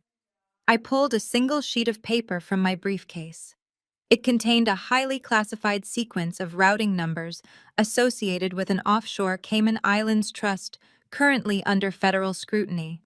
I handed the paper to her and instructed her to deliver it. I told her he would either see me immediately or I would walk down the street to the United States Attorney Office and hand them a $14 million fraud case. She looked at the paper, then at my bruised face, and picked up her phone. Less than a minute later, a set of heavy frosted glass doors opened. Mitchell Bradley stood in the doorway of his massive corner office. He was a truly formidable presence, impeccably dressed with a sharp, calculating gaze that missed absolutely nothing. He waved me inside without a word. His office was a testament to his lethal success, featuring dark mahogany furniture and floor-to-ceiling windows overlooking the entire city skyline. He sat behind his desk, steepling his fingers, and looked at me with open skepticism. He bluntly told me that he did not handle standard domestic disputes, messy child custody battles, or simple cheating husbands. He stated that his minimum retainer was $250,000 and asked why a visibly battered woman had just bypassed his security using offshore banking codes. He assumed I was just another desperate wife trying to squeeze a few extra $1,000s out of a wealthy spouse. I sat down in the leather chair across from him, keeping my posture perfectly straight. I did not flinch under his intimidating stare. I told him I was not seeking a divorce settlement. I told him I was seeking a complete corporate and personal annihilation. I introduced myself as Claire, a senior forensic accountant, and stated that my husband and mother-in-law had just attempted to murder my 5-year-old daughter. I explained they weaponized their wealth to secure a corrupt Child Protective Services order and expected me to sign away my parental rights tomorrow in Charles Montgomery's office. Mitchell scoffed slightly at the mention of Montgomery, calling him a glorified paper pusher for the country club elite. Mitchell then stated that wild accusations of attempted murder without hard proof would get me destroyed in a courtroom. I reached into my briefcase and placed the encrypted military-grade hard drive directly onto the center of his immaculate desk. I told him that I did not operate on wild accusations. I operated entirely on irrefutable evidence.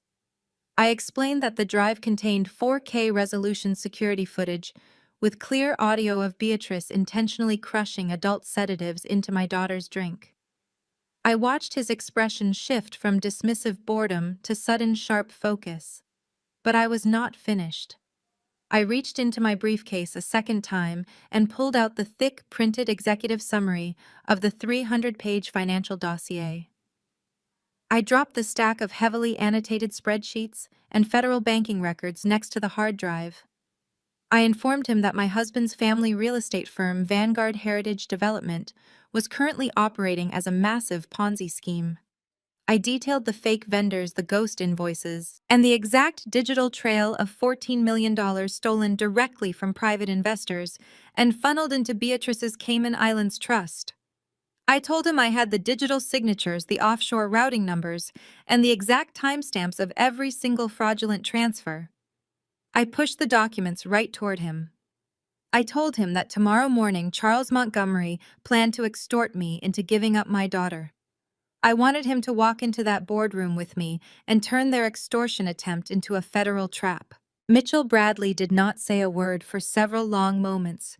He slowly picked up the executive summary, his eyes tracking rapidly across the complex financial flowcharts and offshore account ledgers.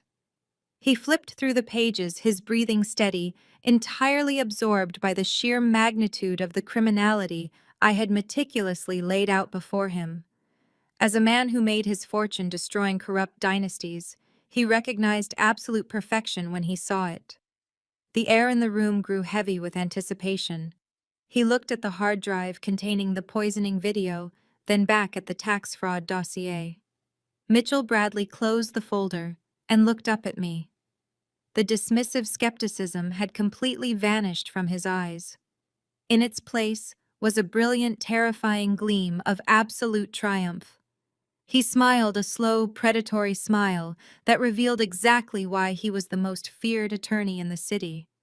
He leaned forward, resting his forearms on the desk, and told me that Charles Montgomery was about to experience the worst day of his professional career. Mitchell pressed an intercom button on his desk and ordered his paralegal to cancel his entire schedule for the next 48 hours. He looked back at me, his predatory smile widening into a grin. He declared that we were going to completely rewrite the rules of engagement. We spent the next 3 hours mapping out the ultimate legal ambush, designing a sequence of devastating reveals that would not only secure my absolute custody of Lily, but completely permanently destroy David and Beatrice's lives. I knew that when we walked into that room tomorrow, they would expect a completely broken woman. Instead, they were going to face an absolute nightmare. The trap was set, the evidence was secured, and the timer counting down to their destruction had started. My phone rang at 6 o'clock. It was Dr. Harrison calling from the pediatric intensive care unit. He informed me that Lily had successfully pulled through the worst of the toxic shock. Her fever broke, her vitals stabilized, and the ventilator was removed. She was breathing independently. I let out a shuddering breath, feeling the heaviest weight lift from my chest. However, the bureaucratic reality of the situation immediately crashed down on us. Because the police investigation into the massive overdose of adult sedatives remained active, and because my husband and mother-in-law had formally accused me of causing the harm, the hospital could not legally release my 5-year-old daughter into my custody. Dr. Harrison explained Lily was being discharged into temporary Child Protective Services emergency foster placement until the police investigation was fully resolved. I had a brief, strictly monitored visit. I stood beside her hospital bed, brushing her hair back, and whispered a promise that Mommy would bring her home by dinner time. Handing my fragile, recovering child over to a state social worker was an agonizing process that tested every ounce of my self-control. It was the ultimate indignity forced upon me by a corrupt family, but it only solidified the absolute ice running through my veins. I wiped my face completely clean of emotion, stepped out of the hospital doors into the freezing winter morning, and hailed a black car to the financial district. The downtown legal offices of Charles Montgomery occupied the top floor of a gleaming glass skyscraper in the wealthiest sector of the city. The space was designed to intimidate opposing counsel and overwhelm desperate spouses. The lobby featured imported Italian marble and a massive receptionist desk. I walked through the double doors, wearing my razor-sharp charcoal business suit, my posture perfectly straight. Mitchell Bradley walked beside me, radiating quiet, lethal energy that completely unnerved the receptionist. We were directed down a long hallway, adorned with modern art, and ushered into the main conference room. The mahogany boardroom was massive and oppressive, featuring a long, polished table that dominated the space. The trap David and Beatrice had demanded was fully assembled exactly to their arrogant specifications. At the far end of the table sat a certified court reporter, her hands poised over a stenography machine, ready to record my absolute surrender. Next to her sat the same stern-faced Child Protective Services representative from the hospital, holding a thick file containing the emergency protective orders.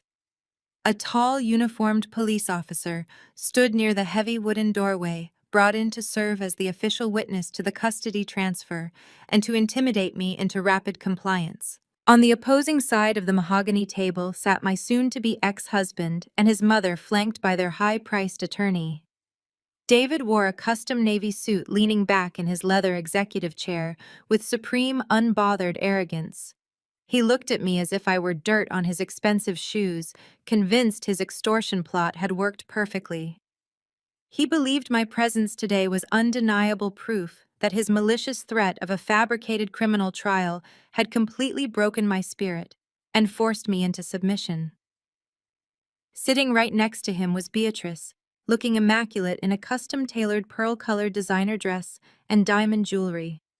She perfectly arranged her features into a mask of exhausted, long-suffering sorrow, playing the role of the devoted grandmother, doing what was necessary to protect her bloodline from an unstable woman. Charles Montgomery sat at the head of the table, organizing thick legal documents with a bored, condescending smirk. He barely glanced up when Mitchell and I entered, assuming Mitchell was just some incompetent, low-tier public defender I had scrambled to hire at the last minute. Mitchell pulled out a leather chair for me, and I sat down directly across from David. The cold air in the massive boardroom was incredibly tense, heavily weighed down with silent, dangerous power dynamics. Montgomery cleared his throat and adjusted his gold-rimmed glasses. He began the meeting by stating for the official record that we were gathered to execute a voluntary, irrevocable surrender of parental rights and a comprehensive dissolution of marital assets. He spoke slowly, using complicated legal jargon designed to confuse and intimidate, reminding the room that this agreement was made in exchange for his clients, advising authorities against pursuing felony child endangerment charges. It was a blatant, unapologetic shakedown, happening right in front of a police officer and a state social worker masked beneath expensive legal phrasing. Their absolute audacity was breathtaking to witness in person. They truly believed their wealth provided them with a bulletproof shield against any form of justice. The silence stretched out, completely dominated by the scratching sounds of the court reporter documenting the extortion. I absorbed the hostile atmosphere, letting the intense pressure settle over me. I kept my hands folded neatly on the polished mahogany table, maintaining a perfectly blank expression. I looked at the thick stack of surrender documents waiting for my signature. I looked at the court reporter who was capturing every single word. I looked at the police officer guarding the door. Everything was perfectly positioned for the absolute greatest corporate and domestic ambush in the entire history of this city. Beatrice leaned forward across the wide mahogany table. She dropped the mask of the grieving grandmother for a fraction of a second, unable to resist the overwhelming urge to gloat over her perceived victory. Her eyes gleamed with toxic, venomous satisfaction. She reached out and lightly patted the pristine surface of the printed surrender documents with her perfectly manicured hand. Beatrice offered me a fake, highly sympathetic smile, leaning in close so only I could hear the pure malice in her voice.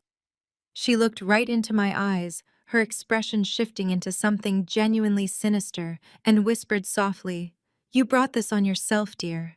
You were never fit for our high society world." Beatrice leaned back into her plush leather chair, her toxic whisper hanging in the freezing air between us. She adjusted her diamond bracelet, utterly satisfied with her cruel delivery. Charles Montgomery, taking his cue from the matriarch, cleared his throat loudly to draw the attention of the entire room back to him.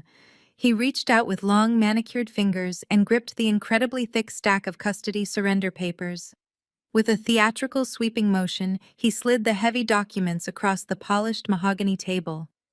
The papers came to a stop directly in front of me, the stark white pages glaring under the bright recessed lighting of the boardroom. Montgomery folded his hands together and looked down his nose at me. He adopted a tone of extreme nauseating condescension, speaking as if he were addressing an unruly, mentally deficient child who had finally been disciplined. He explicitly told me that I should be expressing profound gratitude for the remarkable mercy his clients were demonstrating today. He stated that a woman in my precarious legal and psychological position would normally be facing immediate incarceration. He reminded the room, making sure the court reporter captured every syllable, that David and Beatrice were choosing grace over vengeance. They were allowing me to quietly forfeit my maternal rights and walk away without a felony conviction, destroying the rest of my miserable life. Montgomery tapped a gold pen against the top page of the agreement, indicating where I needed to initial. He stressed that they had gone out of their way to make this transition seamless for Lily, sparing her the trauma of seeing her mother led away in handcuffs. The sheer hypocrisy of his speech was staggering. He was weaponizing the trauma of a 5-year-old child to secure a corrupt victory for a billionaire family. I looked over at the Child Protective Services representative. She sat with her hands folded over her own file, her expression stoic, fully believing the fabricated narrative that I was an unstable danger to my own daughter. The uniformed police officer near the heavy wooden door shifted his weight, his presence a silent, heavy threat of state, enforced consequences if I dared to resist. I absorbed the overwhelming hostility radiating from every corner of the massive boardroom. I did not break eye contact with Montgomery. I let his condescending lecture wash over me, analyzing the structure of their extortion exactly the way I would analyze a fraudulent corporate ledger. They had built a massive, intimidating facade out of thin air, banking entirely on fear and intimidation to force a rapid compliance. They wanted to rush the signature before anyone could properly examine the foundation of their lies. David suddenly leaned forward, unable to let his lawyer monopolize the moment of triumph. His custom navy suit wrinkled slightly as he planted his elbows on the table. He looked at me with an expression of pure, unadulterated disgust mixed with overwhelming arrogance. He demanded to know what I was waiting for. He told me to stop dragging this out and wasting the valuable time of everyone in the room. He reminded me that he had highly important corporate meetings to attend and that I was currently delaying his schedule. David sneered, telling me that the game was over, that I had lost completely, and that I needed to accept my defeat like a rational adult. He pointed his finger aggressively at the signature line on the last page of the dense legal document and commanded me to pick up the pen. His voice was sharp, entitled, and completely devoid of any empathy for the woman who had spent 7 years supporting his career. He wanted his victory finalized, and he wanted it immediately so he could return to his pristine, privileged reality without dealing with the messy consequences of his family's actions. I looked down at the documents resting on the polished wood. I slowly reached out my right hand. My fingers brushed the cool metal of the heavy, expensive fountain pen Montgomery had provided. I picked it up. The room went completely dead silent. The only sound was the faint hum of the building's central heating system and the rapid, rhythmic clicking of the court reporter's stenography machine. I moved the pen toward the thick stack of paper. I flipped past the asset forfeiture clauses, past the non-disclosure agreements to the very last page. This was the page containing the final binding signature line that would permanently sever me from my child and my entire financial future. I hovered the metal tip of the pen just millimeters above the dotted line. I held it there perfectly still, my hand absolutely steady. I could feel the intense burning anticipation radiating from the opposite side of the table. David let out a short, harsh breath, an arrogant smirk spreading wide across his face. He leaned back in his leather executive chair again, crossing his arms over his chest, visibly reveling in the absolute power he believed he held over me. He scoffed loudly, telling me to hurry up and sign so they could go back to their real lives, and I could go back to whatever pathetic existence awaited me. I kept the pen hovering over the paper for exactly 3 more seconds. I let them taste the absolute certainty of their victory. I let them savor the powerful illusion that their vast wealth and their high society influence had completely crushed a forensic accountant. Then I slowly lifted the pen away from the paper. I did not rush my movements. I deliberately placed the expensive fountain pen down onto the mahogany table. The metal casing made a sharp, definitive click that echoed loudly in the quiet boardroom. The arrogant smirk on David's face faltered for a fraction of a second. Beatrice stiffened her posture, becoming rigidly upright as her eyes darted to the discarded pen. Charles Montgomery frowned deeply, opening his mouth to issue another aggressive legal threat. I ignored the lawyer entirely. I shifted my gaze away from the stack of surrender documents and locked my eyes directly onto David. I looked at the man who had slapped me in the kitchen, the man who had threatened to bankrupt me, the man who was actively shielding the woman who poisoned our innocent daughter. My voice was calm, steady, and completely devoid of any fear. I looked directly into David's eyes and told him that I think we need to review a piece of medical evidence before I sign anything. Charles Montgomery let out an exasperated sigh, slamming his hand flat against the mahogany table. He aggressively stated that this deposition was not a fishing expedition, and that any medical evidence regarding the child had already been manipulated to serve a false narrative. David leaned forward, his face flushed with sudden anger, demanding that I stop playing games and sign the damn papers immediately. He looked to the police officer near the door, expecting him to intervene and force my compliance. Instead, the officer remained perfectly still, his eyes fixed firmly on Mitchell Bradley. Mitchell stood up slowly, smoothing the front of his tailored suit jacket with absolute calm. He did not ask for permission to speak. He simply took control of the room through the sheer, terrifying weight of his professional presence. He reached into his leather briefcase and extracted a sleek black tablet along with a high-speed connector cable. Without a single word to Montgomery or David, Mitchell walked directly to the head of the conference table and plugged the cable into the main presentation port. The massive 80-inch flat-screen monitor mounted on the far wall hummed to life, casting a stark bright glow across the dark wood of the boardroom. Montgomery immediately stood up, loudly objecting to the unapproved presentation of digital media. He warned that any unauthorized recordings would be stricken from the record and could result in severe legal sanctions against my counsel. Mitchell ignored him completely. He tapped the screen of his tablet and looked directly at the Child Protective Services representative. Mitchell formally stated for the official record that the digital file he was about to play was not an unauthorized recording. It was a direct, unedited export from the Vanguard Heritage Estate's own primary security matrix. He then turned his piercing gaze toward David and delivered a statement that completely froze the oxygen in the room. Mitchell informed them that a duplicate, fully authenticated copy of this exact video file had been personally hand-delivered to the district attorney and the chief of police at 8 o'clock this morning. David froze, the arrogant sneer completely vanishing from his face as his eyes darted from Mitchell to the massive screen. Beatrice gripped the armrests of her leather chair so tightly her knuckles turned bone white.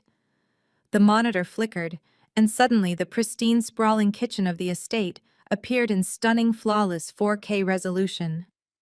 The hidden backdoor access Andre had installed was not just a basic cloud backup. It was a high-definition, military-grade surveillance feed. The viewing angle captured the entire marble island, the commercial refrigerators, and the hallway leading to the grand staircase. The timestamp in the bottom corner of the video indicated the exact date and time of the dinner party, specifically 20 minutes before I had arrived with Lily. The high-fidelity audio kicked in, broadcasting the ambient sounds of the mansion into the silent boardroom. We could hear the faint chatter of the millionaire investors in the distant dining room. Then Beatrice stepped into the frame. She looked exactly as she had that night, wearing her pearl-colored designer dress, her hair perfectly styled. The boardroom watched in absolute horrified fascination as the digital version of Beatrice walked over to the marble island. She reached into her expensive handbag and pulled out a small plastic blister pack. The camera angle was so incredibly sharp that the label on the medication was partially visible. They were maximum strength adult sleep aids. The room watched as Beatrice forcefully pushed 3 pills out of the foil backing. She grabbed a heavy stainless steel culinary muddler from the utensil rack. With a cold, practiced efficiency, she crushed the 3 pills into a fine white powder directly on the marble countertop. The scraping sound of the metal crushing the pills echoed loudly through the boardroom speakers. Next, Beatrice poured a glass of dark red sugary fruit punch. She used a butter knife to sweep the concentrated chemical powder into the glass, stirring it rapidly until the white residue completely dissolved into the opaque liquid.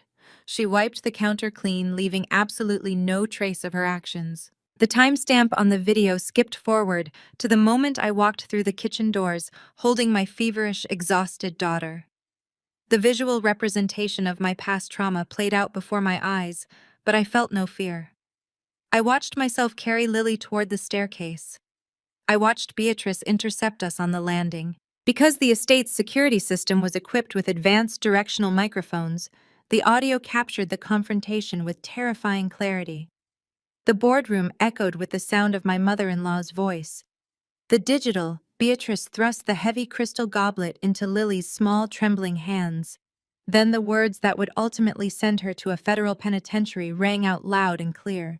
"Drink this, you little brat. Go to sleep so you do not bother my guests." The video showed my innocent, trusting 5-year-old daughter raising the glass to her lips and swallowing the toxic-laced liquid. It showed Beatrice watching her drink it, a look of profound annoyance mixed with chilling satisfaction plastered across her face. She had knowingly, intentionally, and maliciously administered a lethal dose of adult sedatives to a minor solely to preserve the quiet elegance of her networking event. The video proved beyond a shadow of a doubt that she possessed full awareness of her actions and a complete disregard for human life. Mitchell tapped the tablet screen, freezing the video on a high-resolution close-up of Beatrice's face, just as she turned away from Lily. He disconnected the cable, and the massive monitor abruptly went black, casting the room back into its heavy natural lighting. The resulting silence in the mahogany boardroom was absolute and suffocating. The rhythmic clicking of the court reporter's stenography machine had completely stopped. She sat with her hands frozen over the keys, her eyes wide with shock, staring directly at Beatrice. The Child Protective Services representative had dropped her pen. She looked physically sick, her face entirely drained of color, as she processed the irrefutable evidence of premeditated child endangerment. The uniformed police officer at the door instinctively shifted his stance, moving his hand away from his radio and resting it directly on his utility belt, his posture shifting from a passive witness to an active law enforcement presence ready to make an arrest. Charles Montgomery looked like he had just been struck by a speeding vehicle. His expensive gold pen slipped from his fingers and clattered loudly onto the table. He physically pushed his leather chair away from Beatrice, creating as much distance as possible between himself and his client. He knew instantly that defending this case was no longer a matter of expensive legal maneuvering. It was a lost cause, a career-ending association with a violent felony. I kept my eyes locked on Beatrice. The haughty, untouchable matriarch of the Vanguard Heritage Empire had completely shattered. The arrogant, toxic smile she had worn just moments ago instantly vanished. The elegant posture collapsed. Her mouth opened, but no sound came out. Her eyes darted wildly around the room, searching for an ally, searching for an escape route, but finding absolutely nothing except the cold, unyielding reality of her own destruction. She looked at the police officer, then at the frozen image of her own face reflecting on the dark monitor screen. Her flawless aristocratic facade dissolved entirely, replaced by the raw animalistic look of sheer terror. The absolute silence in the mahogany boardroom finally shattered, replaced by a sudden violent eruption of chaos. Charles Montgomery scrambled backward, his heavy leather chair groaning loudly against the hardwood floor. He physically distanced himself from Beatrice as if she were carrying a highly contagious lethal disease. As a seasoned defense attorney who dealt exclusively with wealthy clients, he recognized the devastating difference between a manageable domestic dispute and a premeditated, undeniable felony caught on high-definition camera. He held his hands up in a frantic defensive posture, shaking his head rapidly. He silently communicated to the entire room, and most importantly to the police officer, that he had absolutely no prior knowledge of this horrific act. The Child Protective Services representative let out a sharp, audible gasp that pierced the tense air. She slammed both hands over her mouth, her eyes darting in sheer horror from the blank monitor directly to the woman sitting across the table. The official file containing the emergency protective orders against me slipped entirely off her lap. The useless fabricated documents spilled across the floor in a messy pile. She realized in that exact moment that she had been brutally manipulated and weaponized by a billionaire family. The sudden, terrifying realization of her own complicity in almost handing an innocent child back to an attempted murderer left her visibly trembling in her seat, completely paralyzed by the overwhelming weight of her near-catastrophic professional failure. Beatrice desperately tried to reconstruct her shattered reality. Her mouth opened and closed repeatedly before she finally managed to force a ragged, breathless sound past her throat. She began stammering, her voice high-pitched, frantic, and completely lacking its usual aristocratic polish. She pointed a trembling manicured finger at the dark monitor and shrieked that the video was a complete fabrication. She wildly claimed that I had hired some underground digital expert to manufacture a highly sophisticated deepfake, insisting that the footage was maliciously manipulated to frame her. Beatrice turned to her retreating lawyer, grabbing the sleeve of his expensive tailored suit, and demanded that he officially object to the submitted evidence. She yelled that anyone with a computer could create a fake video nowadays, and that a woman of her impeccable social standing would never commit such an atrocious, barbaric act against her own grandchild. Her desperate, shrill voice echoed off the wood-paneled walls, but her frantic denials only made her look infinitely more guilty. Every single person in that room had just watched her execute a calculated, cold-blooded poisoning. No amount of screaming about digital manipulation was going to erase the horrific truth that was permanently burned into their minds. She was a monster, and the meticulously crafted illusion of her perfect society life was rapidly disintegrating before her very eyes, leaving nothing but an exposed, cornered criminal desperately grasping at impossible lies.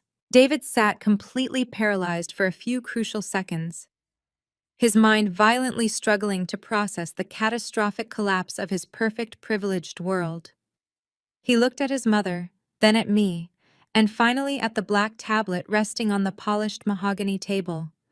Instead of experiencing the profound, gut-wrenching horror any normal father would feel upon watching his mother intentionally poison his child, David's narcissistic preservation instincts kicked into absolute overdrive.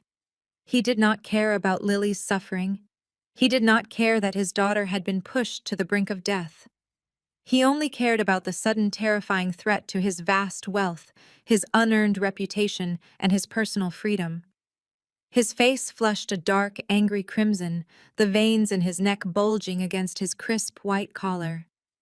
He slammed his fists onto the table with explosive force and pushed himself out of his executive chair. He yelled that I was a completely insane, vindictive woman who would stop at nothing to destroy his flawless family legacy. He screamed that I was a bitter outsider trying to steal his money and ruin his upcoming promotion to chief executive officer.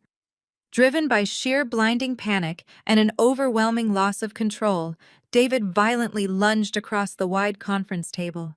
He stretched his arms out aggressively, his manicured hands grasping desperately for Mitchell's tablet.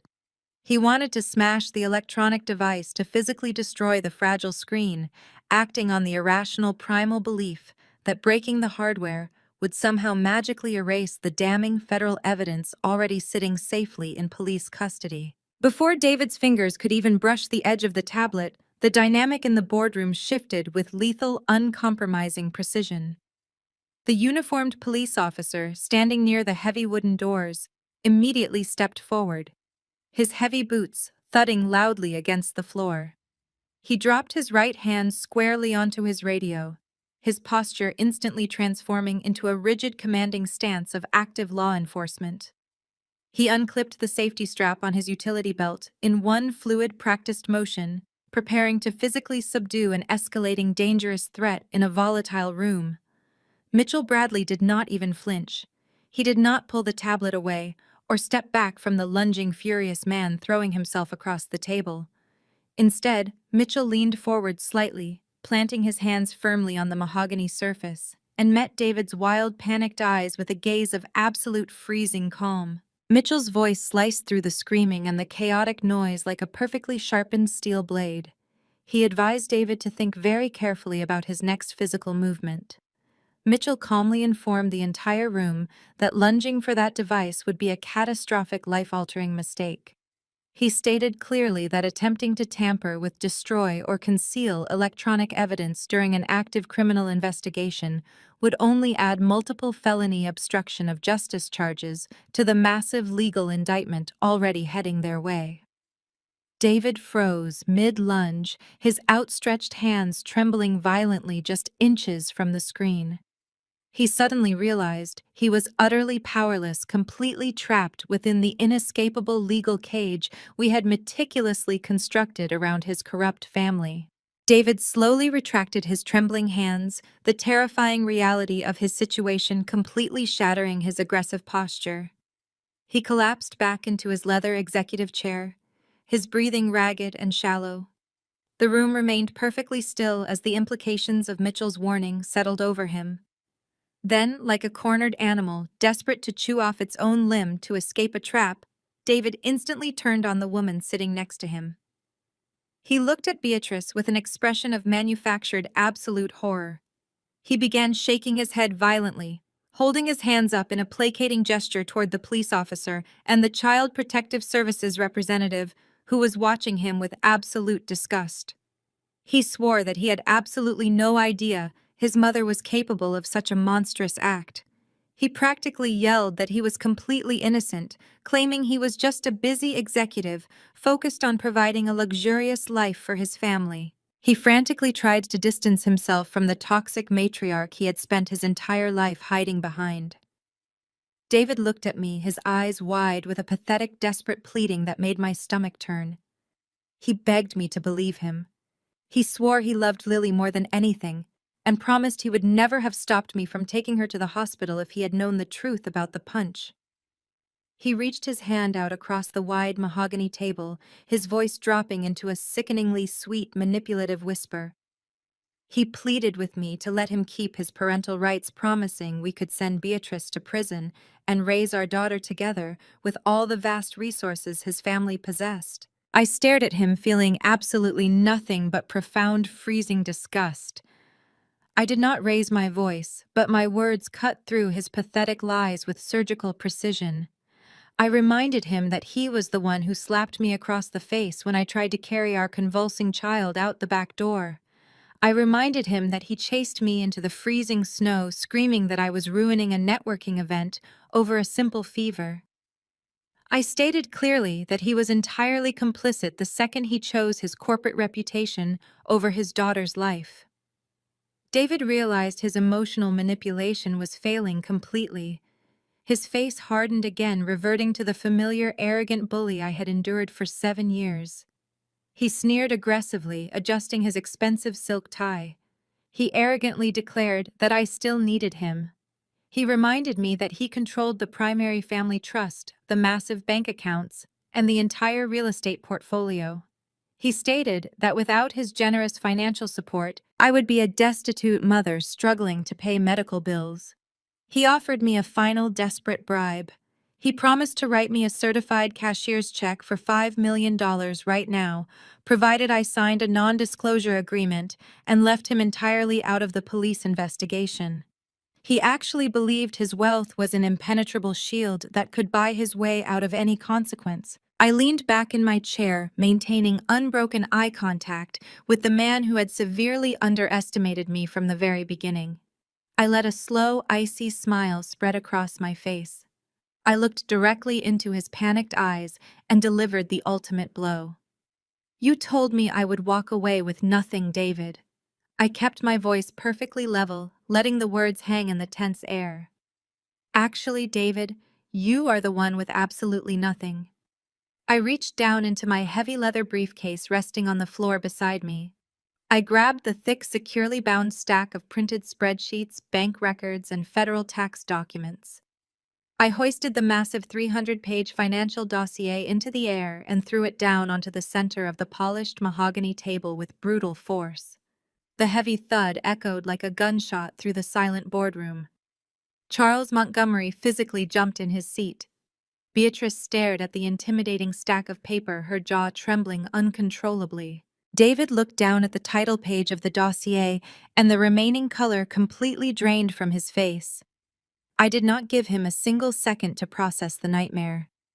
I systematically dismantled his entire illusion of wealth. I announced to the room that Vanguard Heritage Development was not a prestigious real estate firm. I declared it was a massive collapsing Ponzi scheme. I detailed exactly how they had fabricated vendor invoices, created ghost consulting firms in Nevada, and routinely siphoned capital from their private investors to cover their disastrous downtown projects. I explicitly named the hidden offshore shell companies in the Cayman Islands. I recited the exact routing numbers of the hidden accounts holding the $14 million they had aggressively embezzled over the past 3 years. I explained how David had personally authorized fraudulent wire transfers to cover his staggering gambling debts, while Beatrice used the stolen investor funds to finance her private jets and aristocratic country club lifestyle. David began to hyperventilate, his chest heaving as he frantically reached for his cell phone. He tried to open his personal banking application, his fingers slipping across the glass screen in pure terror. I watched him struggle, feeling an overwhelming, satisfying rush of absolute power. I casually checked the sleek silver watch on my wrist, shaking my head. I told him not to bother calling his private wealth manager or any of his corrupt offshore contacts. I leaned forward, resting my arms on the table, and delivered the final, devastating climax to my trap. I revealed that I had not just compiled this evidence for my divorce proceedings. I informed David and Beatrice that I had submitted the entire unredacted dossier, complete with their digital signatures, directly to the Internal Revenue Service and the Federal Bureau of Investigation at exactly 8 o'clock this morning. I watched their entire world completely shatter as I told them their accounts were already frozen and the federal agents were already moving in. David's fingers swiped frantically across his smartphone screen, his breath coming in short, panicked gasps as he tried to access his secure offshore banking applications. The error messages flashed back at him, bright red and completely unforgiving, signaling the catastrophic end of his privileged existence. I did not give him a single moment to breathe. I systematically dismantled the $14 million embezzlement scheme right in front of him, letting my voice ring out with absolute, undeniable authority. I told the room exactly how Vanguard Heritage Development had operated as a criminal enterprise under his direct supervision for many years.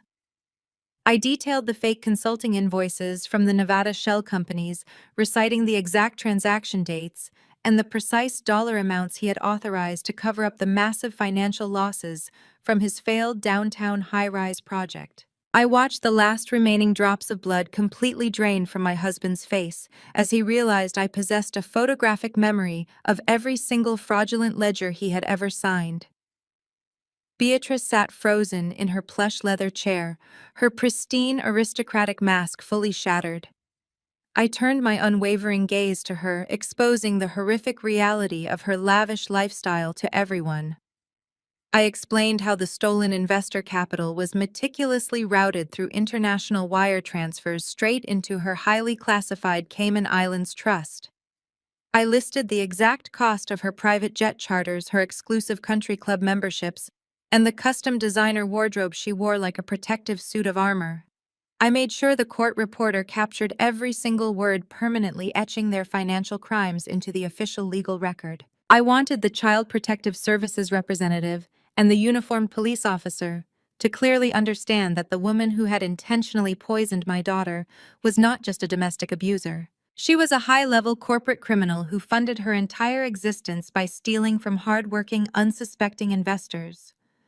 Beatrice opened her mouth to mount a defense, but her voice completely failed her. She looked desperately at Charles Montgomery, her high-priced defense attorney, silently begging him to intervene and stop my relentless verbal assault. Montgomery simply looked away, refusing to make eye contact with a client who was actively going down for massive federal tax evasion.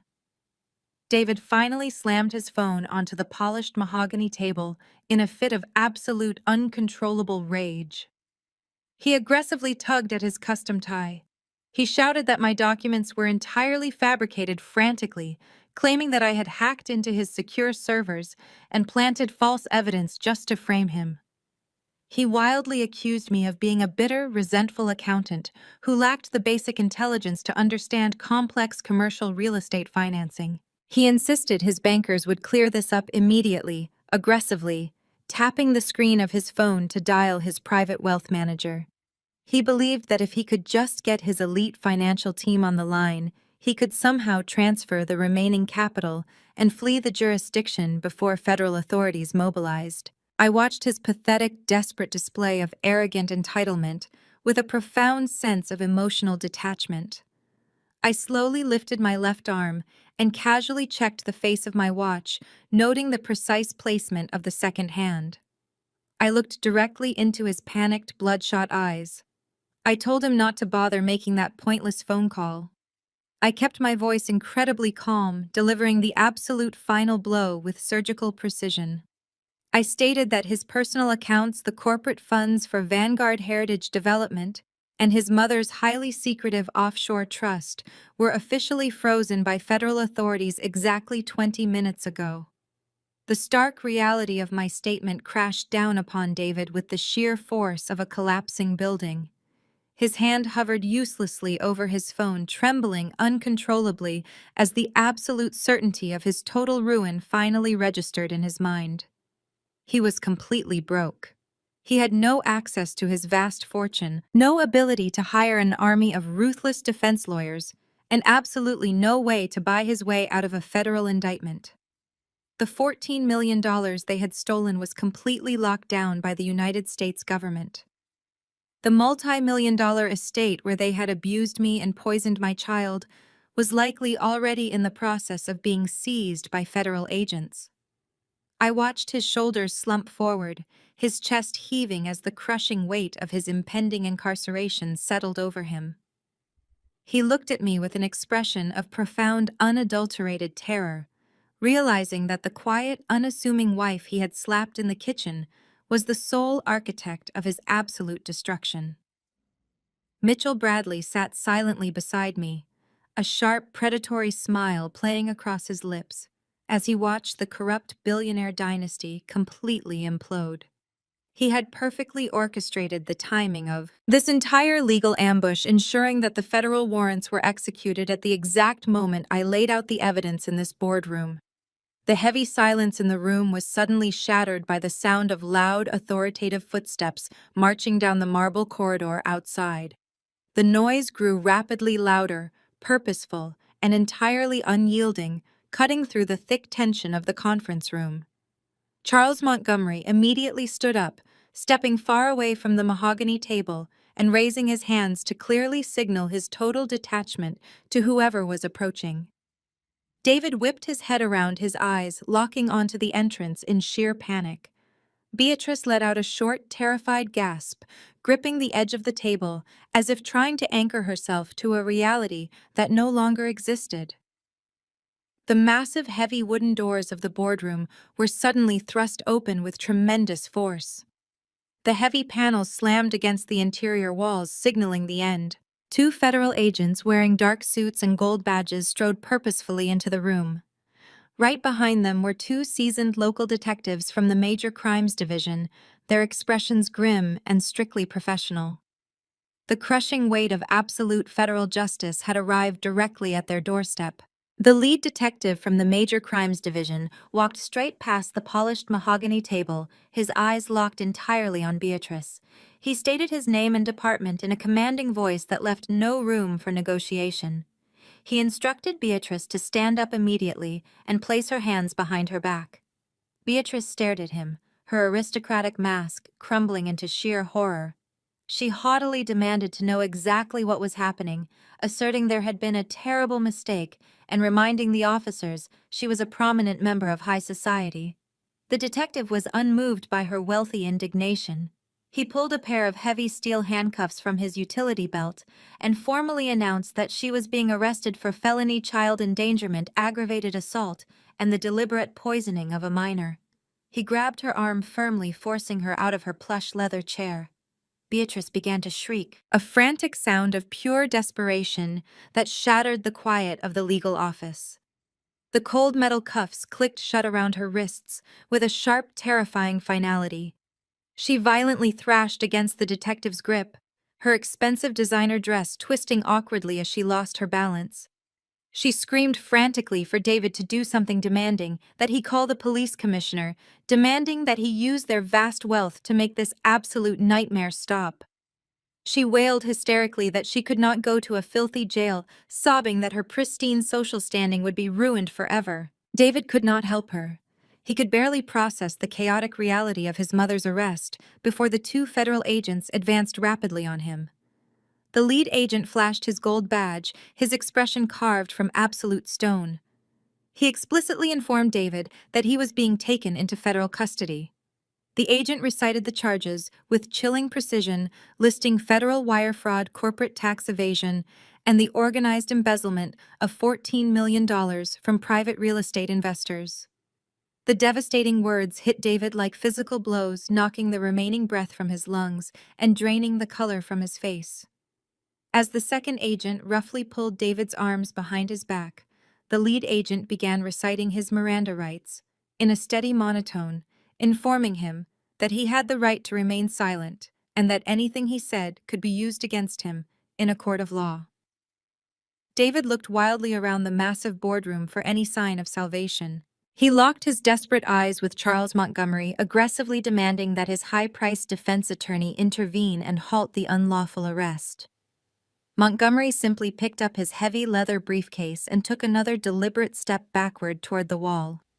Montgomery coldly stated for the official record that his prestigious firm only handled family law and civil corporate disputes. He explicitly informed David that he was not a criminal defense attorney and that he officially recused himself from representing either of them moving forward.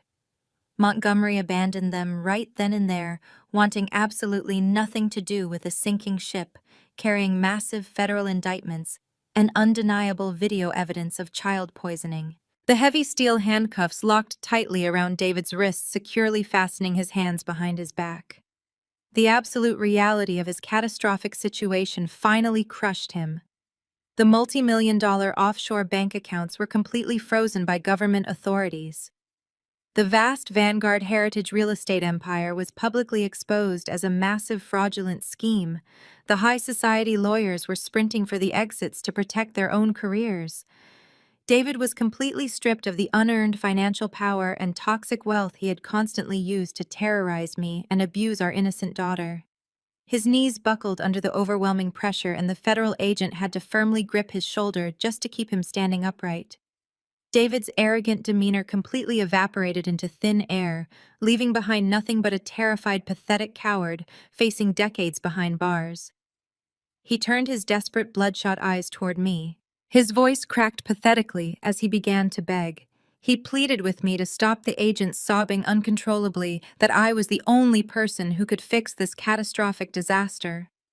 David swore frantically that he had been completely blind to his mother's actions, that he had made terrible professional mistakes, but that he genuinely still loved me.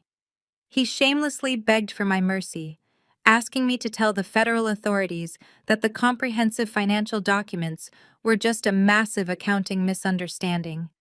He cried out that he desperately wanted to be a good father to Lily, promising that we could start over, that we could leave his mother behind and build a brand new life together. He weaponized our 7 years of marriage, desperately trying to manipulate my deepest emotions one last time to save himself from a cold, unforgiving prison cell. I remained perfectly still, sitting calmly in my leather chair while the total chaos unfolded all around me. I listened to his pathetic, groveling pleas, analyzing the sheer cowardice radiating from the very same man who had violently slapped me across the face just 48 hours ago. I looked over at Beatrice, who was still weeping hysterically and dragging her feet as the local detective physically hauled her toward the heavy wooden doors.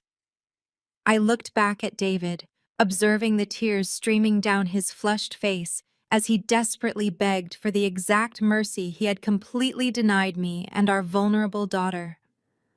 I slowly pushed my chair back from the mahogany table and stood up to my full height.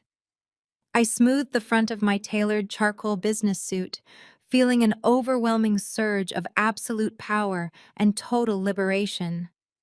I walked slowly around the massive table, stopping just a few feet away from where the stern federal agents firmly held my soon-to-be ex-husband in heavy steel handcuffs. I looked directly into his panicked, weeping eyes.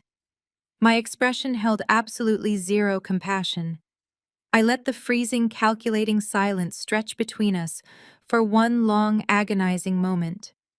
My voice was incredibly calm, perfectly echoing with the exact unforgiving, arrogant tone he and his mother had used against me for so many painful years. I looked at my ex-husband with absolute ice in my eyes and delivered the final lethal blow. A little federal prison will not kill you. Stop embarrassing the family, David. The heavy mahogany doors slammed shut, sealing the fate of the Vanguard heritage dynasty forever. That deafening sound echoed in my mind for weeks, serving as the definitive conclusion to a lifetime of abuse and manipulation.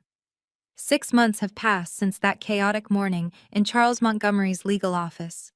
The blinding flash of news cameras and the relentless media frenzy that surrounded their high-profile arrests have finally faded into a quiet, manageable peace.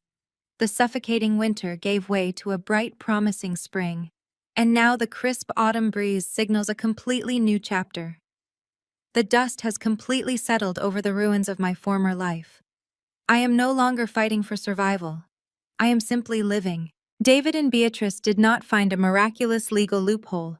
Their immense wealth, previously their absolute shield against consequence, was immediately seized by federal authorities to compensate the defrauded investors. Without their stolen millions, they could not afford the elite crisis management teams or the ruthless defense sharks required to spin their narrative. Faced with the mountain of irrefutable forensic evidence, I provided David completely cracked under federal pressure. He accepted a comprehensive plea deal, pleading guilty to multiple counts of federal wire fraud, tax evasion, and massive corporate embezzlement. He is currently serving a 25-year sentence in a federal penitentiary, permanently stripped of his tailored suits and his arrogant entitlement. Beatrice attempted to fight her charges in open court, clinging to her shattered aristocratic pride until the bitter end. The jury watched the crystal clear, high-definition security footage of her poisoning her own granddaughter. It took them less than 2 hours to return a guilty verdict. She was convicted of felony child endangerment, aggravated assault, and complicity in massive financial crimes. They are now nothing more than federal inmates. The untouchable matriarch of local high society is now facing the rest of her natural life behind bars. The Vanguard heritage name is entirely obliterated, completely scrubbed from country club registries and elite charity boards, leaving nothing but a cautionary tale of unchecked greed. The legal bloodbath extended directly into family court. With Mitchell Bradley acting as my unrelenting legal advocate, the custody battle was over before it ever truly began. The family court judge took one look at the attempted murder conviction and David's subsequent federal incarceration and immediately terminated his parental rights. I was granted full sole and absolutely irrevocable legal and physical custody of my daughter. David was permanently legally erased from Lily's future. Furthermore, Mitchell relentlessly pursued the remaining legitimate assets untainted by the Ponzi scheme. The court recognized the severe emotional distress caused by their coordinated extortion. They awarded me the majority of those liquidated properties and a massive restitution sum as direct compensation for the financial abuse I endured during the marriage. I did not take the money out of greed. I took it to guarantee that my daughter would never face a single day of financial insecurity. I was not the only one who escaped the toxic gravity of that family. Andre, the brilliant African-American cybersecurity expert who risked everything to secure the damning kitchen footage, finally received the respect and freedom he deserved. When the Vanguard empire imploded, his wife Penelope faced an ultimate choice between her corrupt bloodline and her husband. She chose Andre. Penelope completely severed all ties with her mother and brother, legally changing her last name and walking away from the toxic aristocratic illusion she had been raised to protect. With the quiet, untraceable financial backing I provided, as a gesture of profound gratitude, Andre launched his own elite independent cybersecurity firm. They relocated to the West Coast, completely cutting ties with the poisoned legacy of the Vanguard name.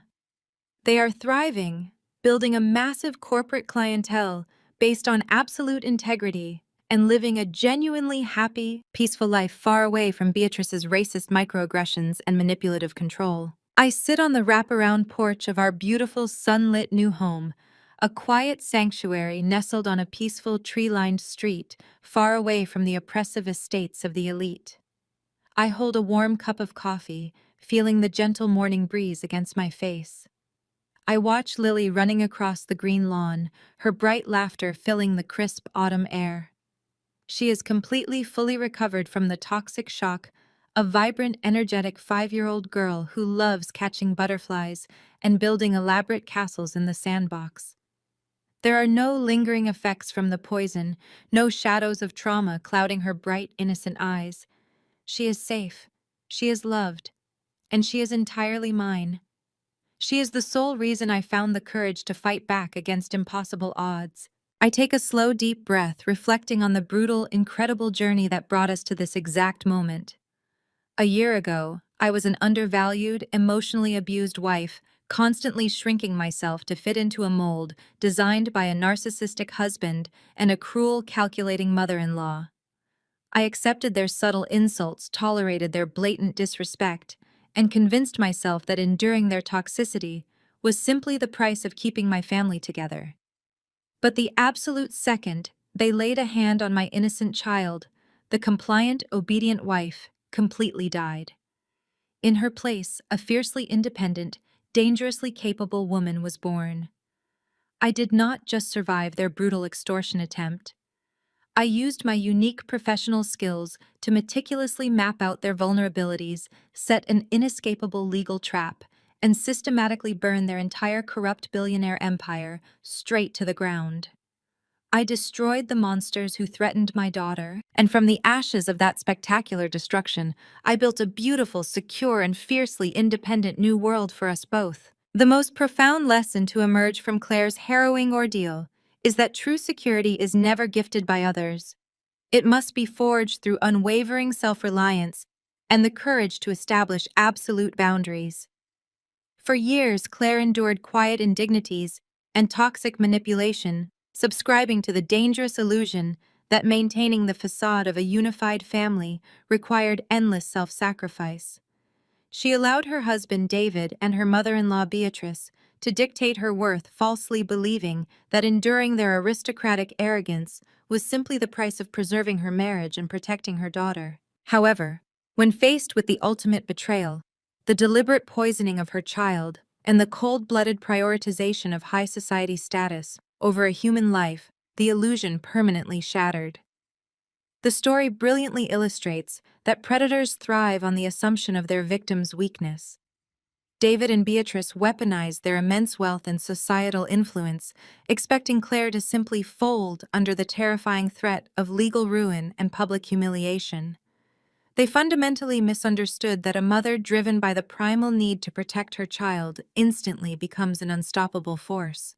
Claire's ultimate victory was not achieved through erratic emotional outbursts or hysterical vengeance. Her success stemmed entirely from her ability to harness her unique professional skills, maintain glacial composure under unimaginable pressure, and systematically dismantle a corrupt empire from the inside out. She stopped waiting for a rescue that was never coming and instead became her own savior. This narrative serves as a powerful reminder that our inherent value is never determined by those who actively seek to diminish us, and we hold the absolute power to rewrite our reality. If you have ever had to burn down a toxic environment to protect your peace, share your story in the comments below.